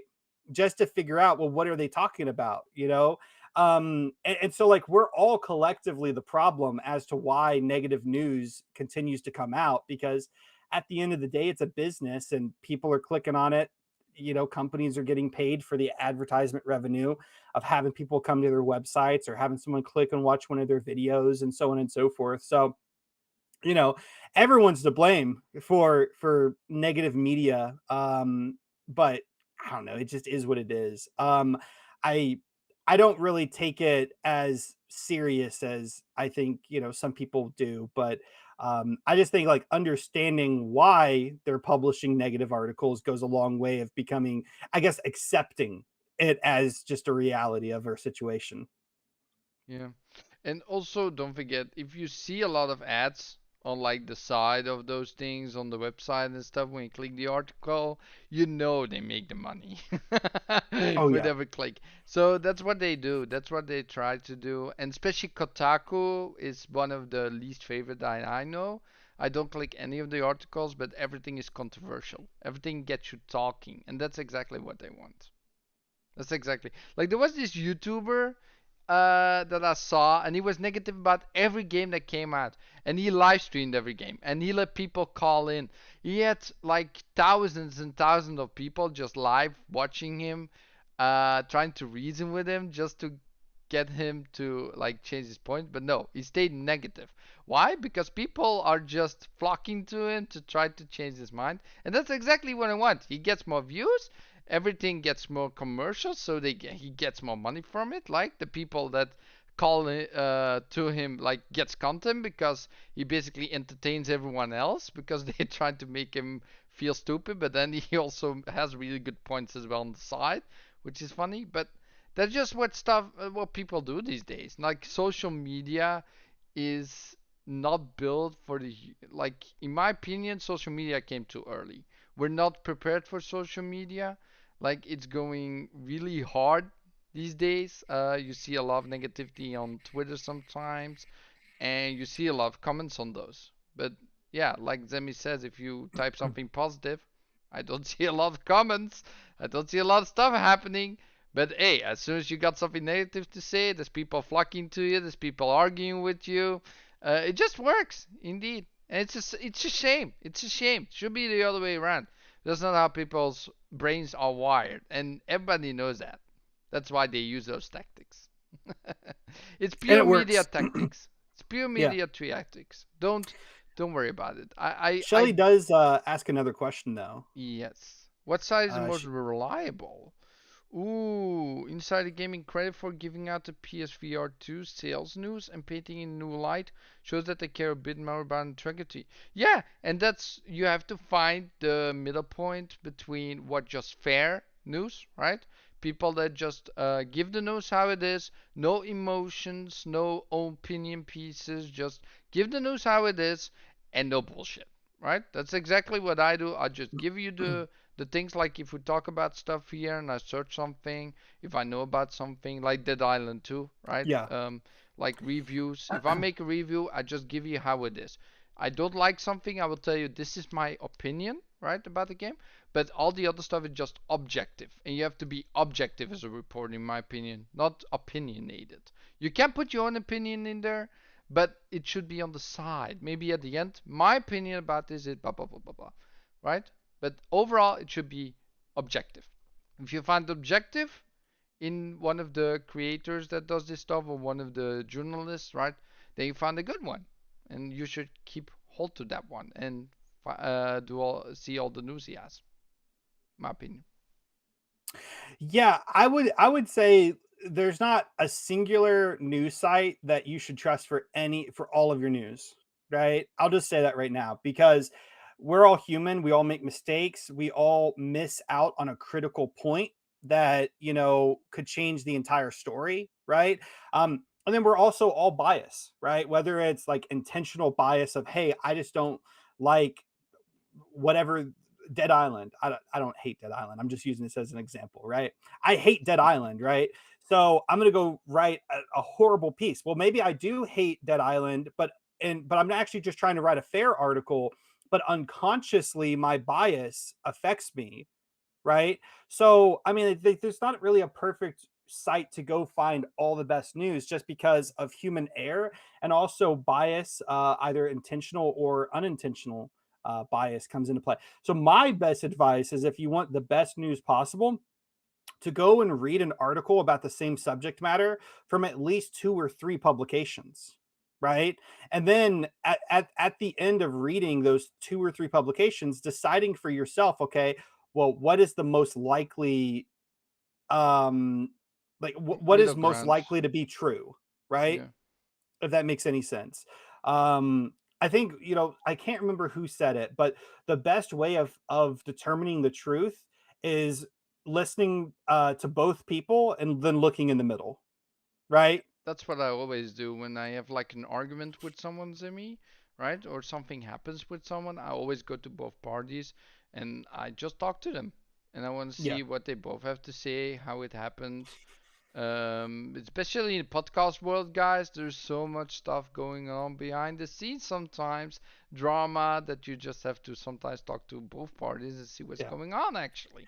And then you can see not who's right or who's wrong, but just what actually happened, what transpired, and how to deal with it. Yeah. Well, I mean, I hate to say this, right? And I'm sure I'm going to get some hate for what I'm about to say, but Kotaku has written a lot of bad articles. They've also written a lot of good articles. IGN has written a lot of trash articles, but they've also written a lot of really good articles as well, right? So, I mean, I don't know. It's to me, I typically try to read from multiple sources and try to figure out whatever the actual real truth is. Yeah. Yeah. Welcome back, Thunder. Oh, Thunder. Funny, I'm back. I had my food, got tired, tried to sleep, suddenly became awake, so I'm back. Yay! It's back. Well, we got half an hour normally for the show. Zemi, if you can still go a little bit. I think we got some great. I'm ready. We got some great conversations, man. I really love it. Just us two is actually really relaxing for some point. Normally this isn't guys. Normally it's like 5 people here and we all talk, try to get to the points and stuff. And sometimes it's really fun. Sometimes it can be a little bit different. But overall, I'm pretty enjoying the show. I can join lol. Yeah, not at this time though, Thunder. We will schedule you in at another point. You will be on the show. Everybody that has talking points wants to be on the show will be on the show. You just contact me over on Twitter, right? Or in the comments. I will get to you. Just contact me on Twitter or in Discord, right? I also have a Discord, Twitch channel. Just contact me there. Everybody is welcome on my show as a guest. That's what's different about me versus other shows. Also, the most random show on the planet, in my opinion. Like, I talk about everything. Everything is discussable. We're basically here for people to give questions and to talk about stuff, experiences we've done ourselves. That's why it's called the Flamish Experience. It's not really the Flamish Experience, it's the audience experience and the panel experience. But I called the Flamish Experience because it was a funny name. But okay. I can be the chaos. No, we don't want the chaos right now. No, stay away, Thunder. I was about to say I can use Discord because I refuse to use Twitter, Facebook, or Snapchat. Yeah, especially things like Snapchat. I avoid TikTok. I avoid like the plague. I don't like TikTok, Zemi. So and chat. So basically, TikTok is for me the epitome of what is wrong with people these days. The minute the videos are so small, right? I like longer videos. I like to watch like a 10-minute video, enjoying the hell out of it, right? And go to the next 10-minute video. I don't like the shorts. I don't like the YouTube shorts. I don't like them. I don't like the TikToks stuff. Why? Because it's too short. The attention span, you learn to condition with it, right? Because it is a minute. You start to condition your attention span to really short moments, right? And it's just not a great thing to do, because then in the end you will get bored of everything that's longer than a minute. Look at YouTube videos these days. I mean, that's an interesting point. I think that some people just have shorter attention spans, and so regardless of if you have a longer attention span or you have a shorter attention span, shorts are perfect for everyone, right? But I mean, I've watched YouTube Shorts, Facebook Reels, and TikTok, whatever they call those things, talks. I don't know. I've watched a lot of those, and I enjoy them, but I still enjoy sitting down and watching an hour-long documentary. You know what I mean? Yeah, me too. So I don't think it really necessarily can. Maybe if you're a younger person, maybe it might condition you to having like a shorter attention span. Yeah, I'm talking about the younger generation. They really get conditioned to TikTok. They like it a lot. And you can see it in like the creators, right? I think these days, like if your video doesn't have something interesting in the first 10 minutes, most people already click off. Yeah, I think that, see, that's not so much of their attention span isn't there. That's more of someone's just making shitty content. Well, yeah, I mean, Mr. Beast is the I would not say the god, but basically knows how people function. His first 10 seconds are his most important in the video to try to grab you, right? If it doesn't grab you, you failed. That's what he says. And he finds today, guys, we're going to be throwing Eskimos off of these cliffs. Yeah, like he has the most insane, like he really thinks about those first sentences that he says on the videos every time, right? He tells you exactly what the video is about, like immediately. Yeah, and the video is always something that's going to grab your attention. You know, I'm going to get it does, because it's always very interesting what he does. And I like to watch the whole video every time, not because of the way how he says it, because it's just interesting videos. I mean, who doesn't want to see a guy that goes from a $1 plane to a 100,000 plane, right? Like a $500,000, or hotel room or that kind of stuff. But basically, like, he knows that people like just need a little push when it comes to watching videos, and just knows how to grab them. And it's annoying that these times are just like you have to grab them in the first 10 seconds, or they just don't stay. Like my podcast don't get watched past the first few minutes for most people. They just wait. Yeah. And it's a shame, because there's actually really great topics, right, in a show like this, and podcasts don't really get the same attention like they did back in the day, in my opinion. Am I correct? Well, I mean, I think you just have to lure them in. You know what I mean? So, like my last show, there was actually a job posting on Bethesda's website for an associate level designer, right? Yeah. And in this job posting, it mentioned being familiar with open world multiplayer games. Now, that position is for whoever's going to be working on Elder Scrolls 6, which then leads you to think, wait, they're going to include multiplayer to some extent in Elder Scrolls 6, right? Potentially, right? So my show initially was just going to be talking about how this generation will basically stack up to previous generations in regards to Western RPGs. The 360 generation was kind of the golden era for Western RPGs. Yeah. The Xbox One was kind of sucky, and then this generation looks like it's going to be really, really good, right? That was going to be my main topic. But then that Elder Scrolls news dropped, so immediately my podcast title changed to will Elder Scrolls 6 have multiplayer in it, right? Now that is obviously a lot more clickable than is this generation going to be the new generation for Western RPGs, right? Like, so and then at the very beginning of my podcast, we just automatically went into the main topic: is Elder Scrolls going to have multiplayer in it? If it does, what's going to be the extent? And what does this mean going forward? Is this something that fans want? Is this something that fans don't want? Right. And so like the idea there is to get them invested into it. And then, eventually we're going to move on to the next topic, but for like that first 20 minutes, 10 minutes of that podcast to talk about the reason why someone decided to click on that video in the first place. Right. And giving them a reason to click on it too, I think is really important. Yeah, I think I'm like, I don't care if I grab people's attention. Like if they want to stay, they stay anyway. I think of course you're doing an entirely different thing, right? Also the experience you have from all the other stuff that you did before, like the documentaries actually you did with the gaming, right? Back in the day with Constant Gamer. Were really interesting. Did I do documentaries? Yeah, dude, they were so good. Come on. Are you talking about like a video like a video like a essays? Video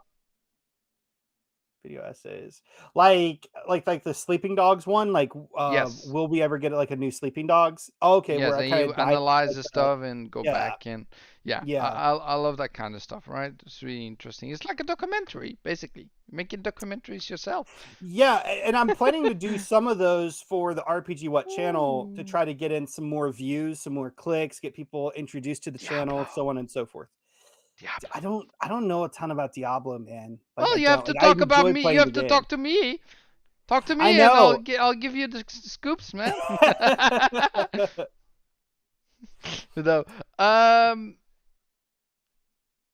Wait, Thunder. I'm still younger than both your mother and your father. What? That's interesting. Okay, I already have my gray hairs, right? I'm look a little bit like Mr. Reed from Fantastic Four. I have my white stuff here, and I got my white stuff here. Like I've got those white things going. I need to shave my hair off, but that will be next month when my birthday stream is going on. He just wants to copy me, everyone. No, I don't. No, I don't want to be bald. See this? I'm not gonna be bald. This is what he wants. No. So are you not going to shave it then? Because shaving would mean that you would be bald. No, not shaving. Like the buzz cut, basically. Okay. I hate buzz cuts so much.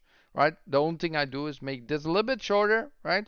But it's always going like back for me, and then this just almost buzz cut, right? But so full buzz cut is horrible. Did you lose a bet or something? Or? No, it's for challenge for Twitch. I need to announce it soon. Yes. Wait. What challenge are we talking about? Well, I'm doing challenges on Twitch for my birthday stream, the 3rd and 4th of May. Zemi. Wait. So it's your birthday, so you're going to punish yourself by cutting all your hair off on your birthday. when we get enough donations, because I need to buy a new Okay. mattress for my wife, Got you. and I'm trying to raise some money while I'm doing a stream, while doing hot sauce and all that kind of stuff. It's gonna be a lot of crazy ideas, guys. You did this last year, right?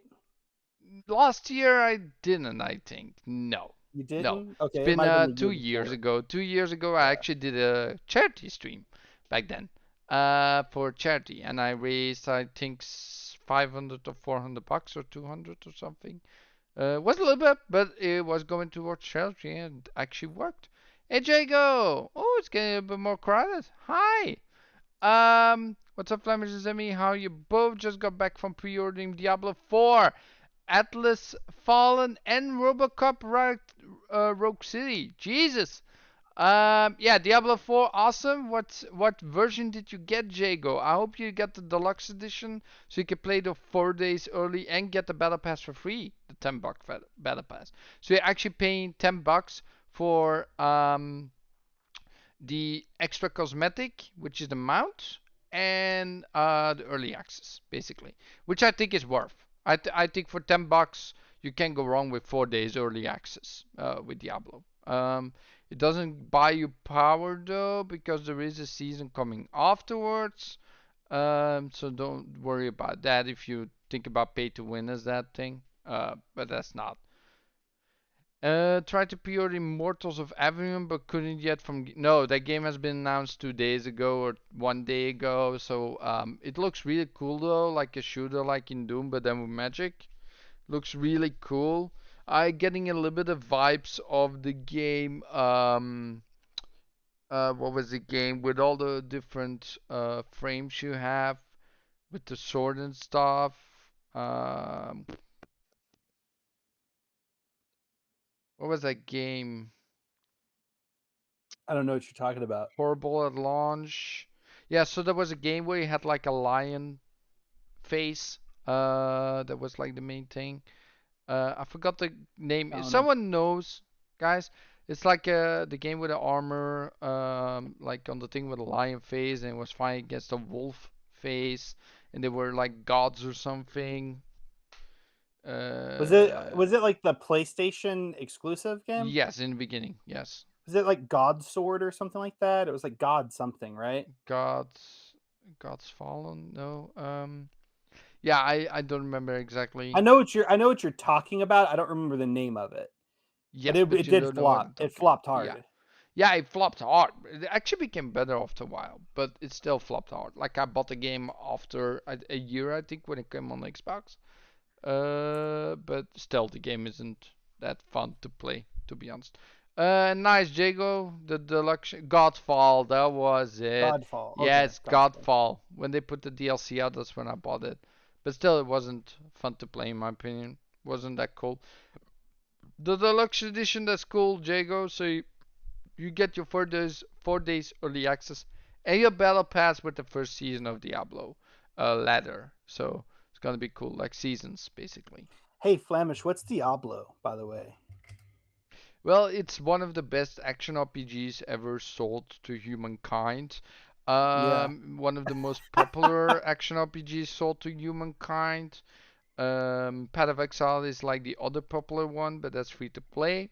But I would not consider that free to play, to be honest, because you pay a lot for convenience in that game. Not for power, but for convenience.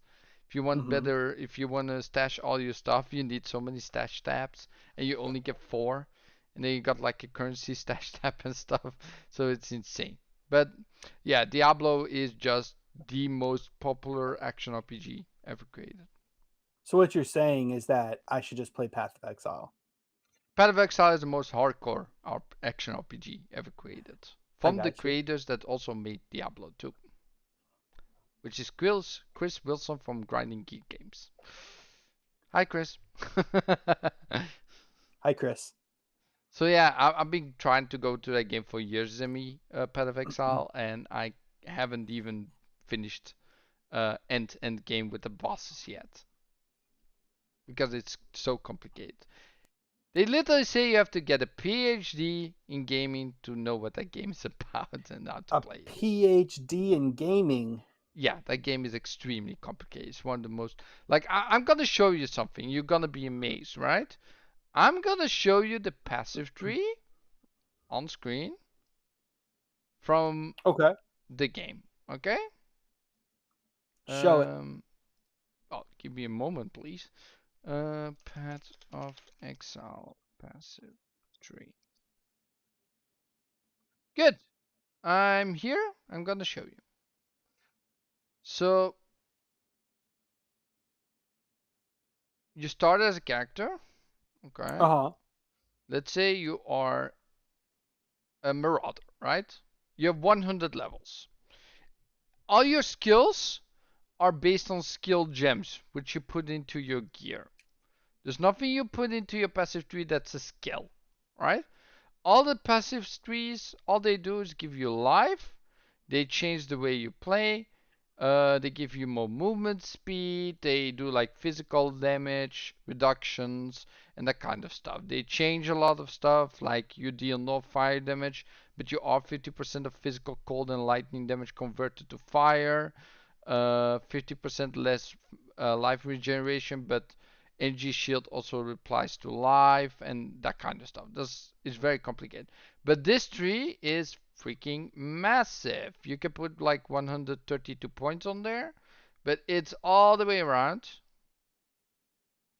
Okay? Yeah. So what you're trying to say is that this is a very basic, simple game for anyone, especially for casual gamers, just to fly in. No, not at all.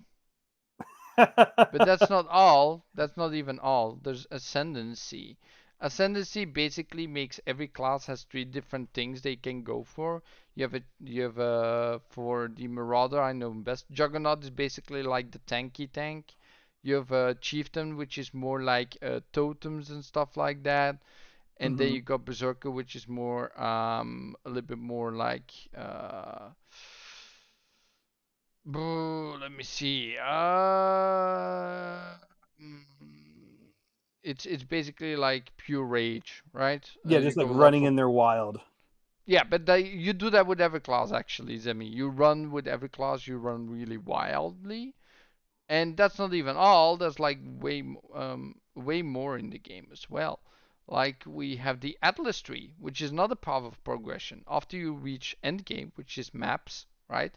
You have a whole stuff how you can customize your maps. Every like there's I think 15 different league mechanics at this point. You have rituals, you have blight, you have delirium, metamorph. They have all different things that they do, right? Um, it's insane. Like it's insane. That's not even talking about gear. That's not even talking about all the different stuff that's with your passive. No, not passive. Like support nodes, which is on top of skills. With all different modifiers on your gear you can get, all the different uniques you have in the game. There's one of the most complicated games you ever play. I swear. I just won't play it. You just wanted me to talk about it, but don't play it. Yeah, thanks, Zemi. Also, Jago, it's awesome to hear that you, even as a non-Diablo fan, you will say that Diablo 3 was fire. I think what Blizzard did with Diablo 4, and they just actually changed a bunch of stuff. They changed how dungeons work. They make you fast to go to dungeons, not as much backtracking, right? They can make class balance changes, so the barbarian will be 10% more tanky. The druid will get more damage when it comes to their pets and stuff. The necromancer is a little bit nerfed when it comes to their skeletons. They will die more often and stuff.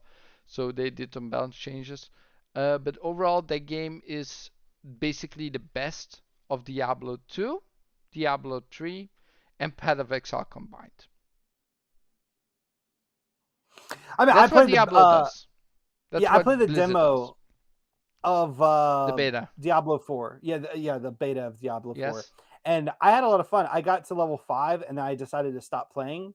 Not because I wasn't enjoying myself, because I wanted to just wait until the actual game came out, and I didn't have a stopping point. You know what I mean?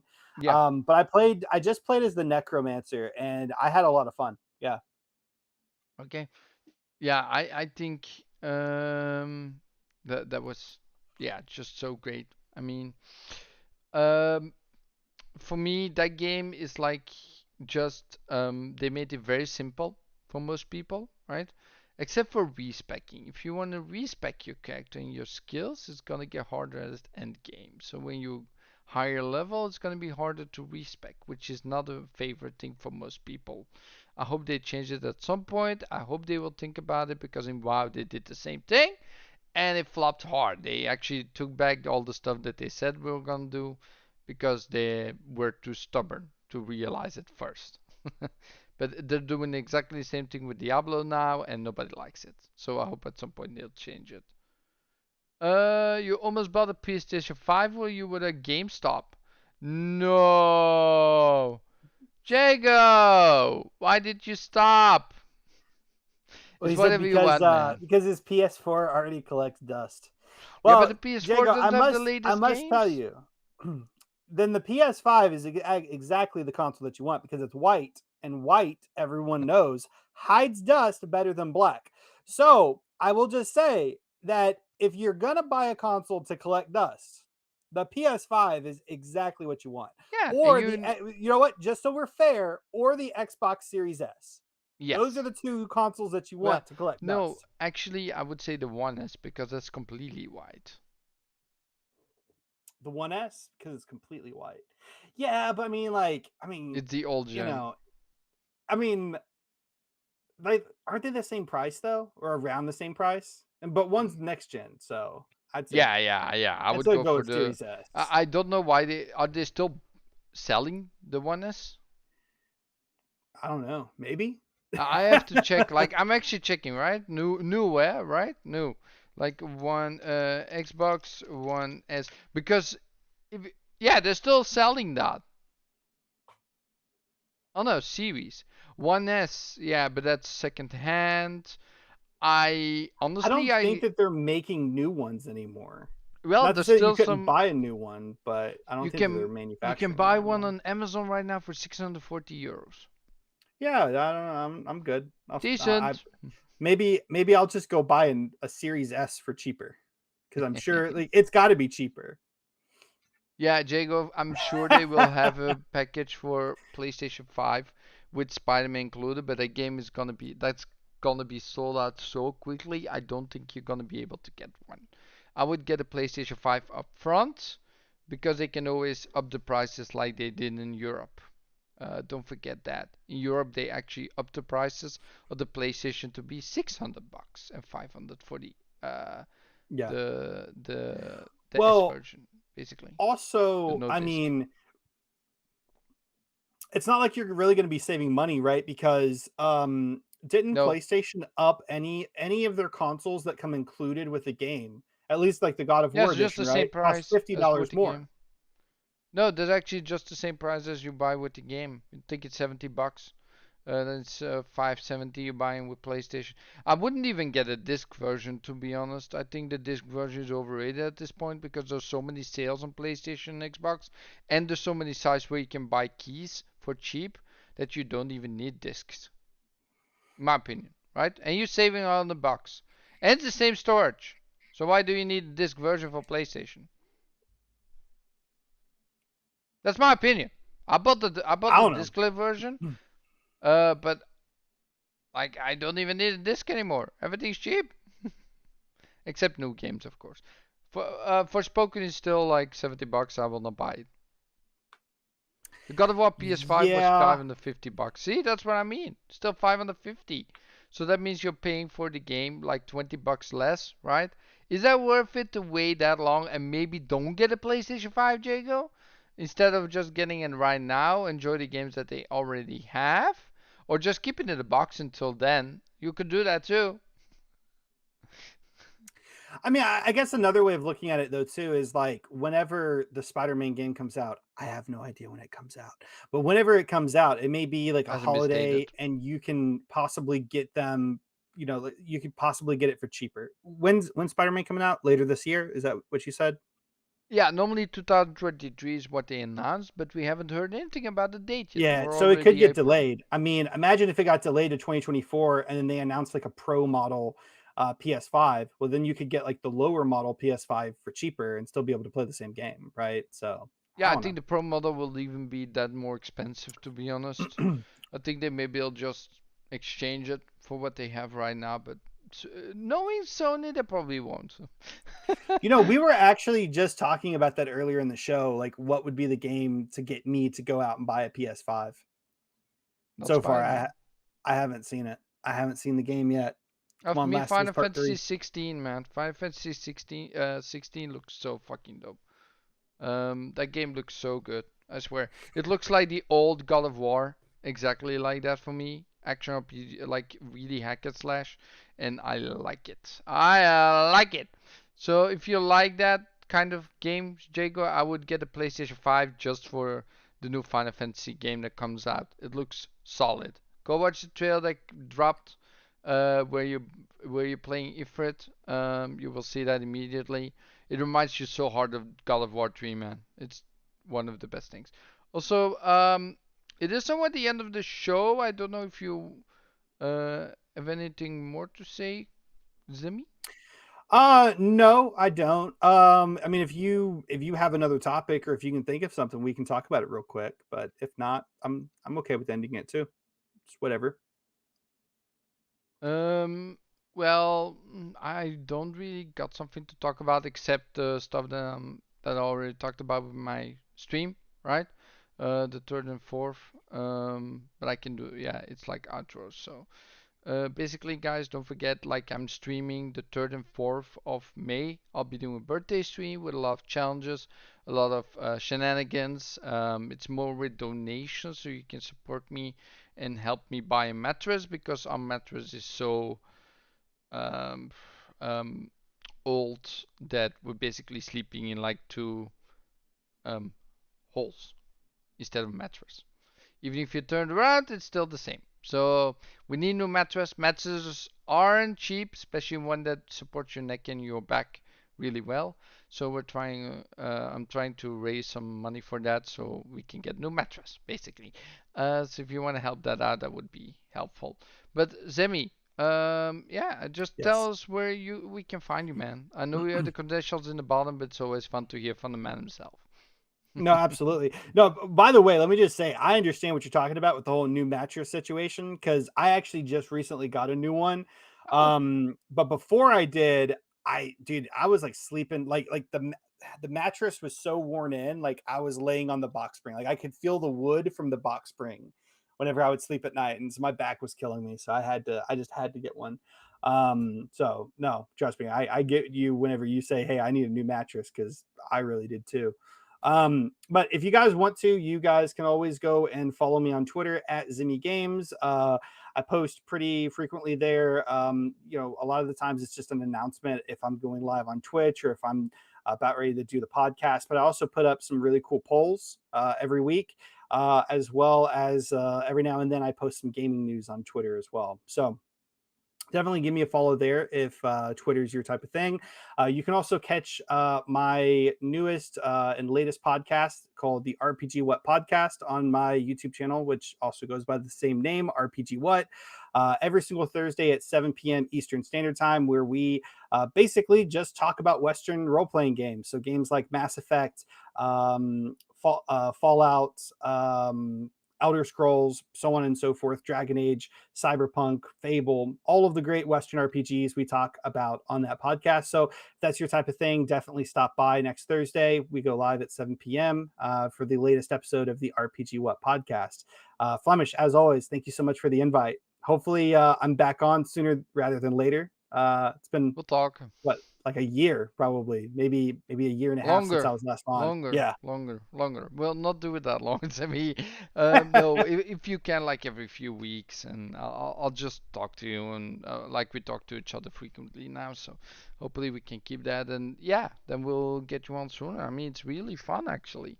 It's really chill, like us too. But yeah, next time there will be more people on, so we'll be a little bit different and But it was engaging. I want to see those 2 hours actually flew by for me. Really Yeah. loved it. So that's what I love about you, Zemi. Like every time we are in a party, we just talk about every kind of subject. And it's not been different, I would say, with the show.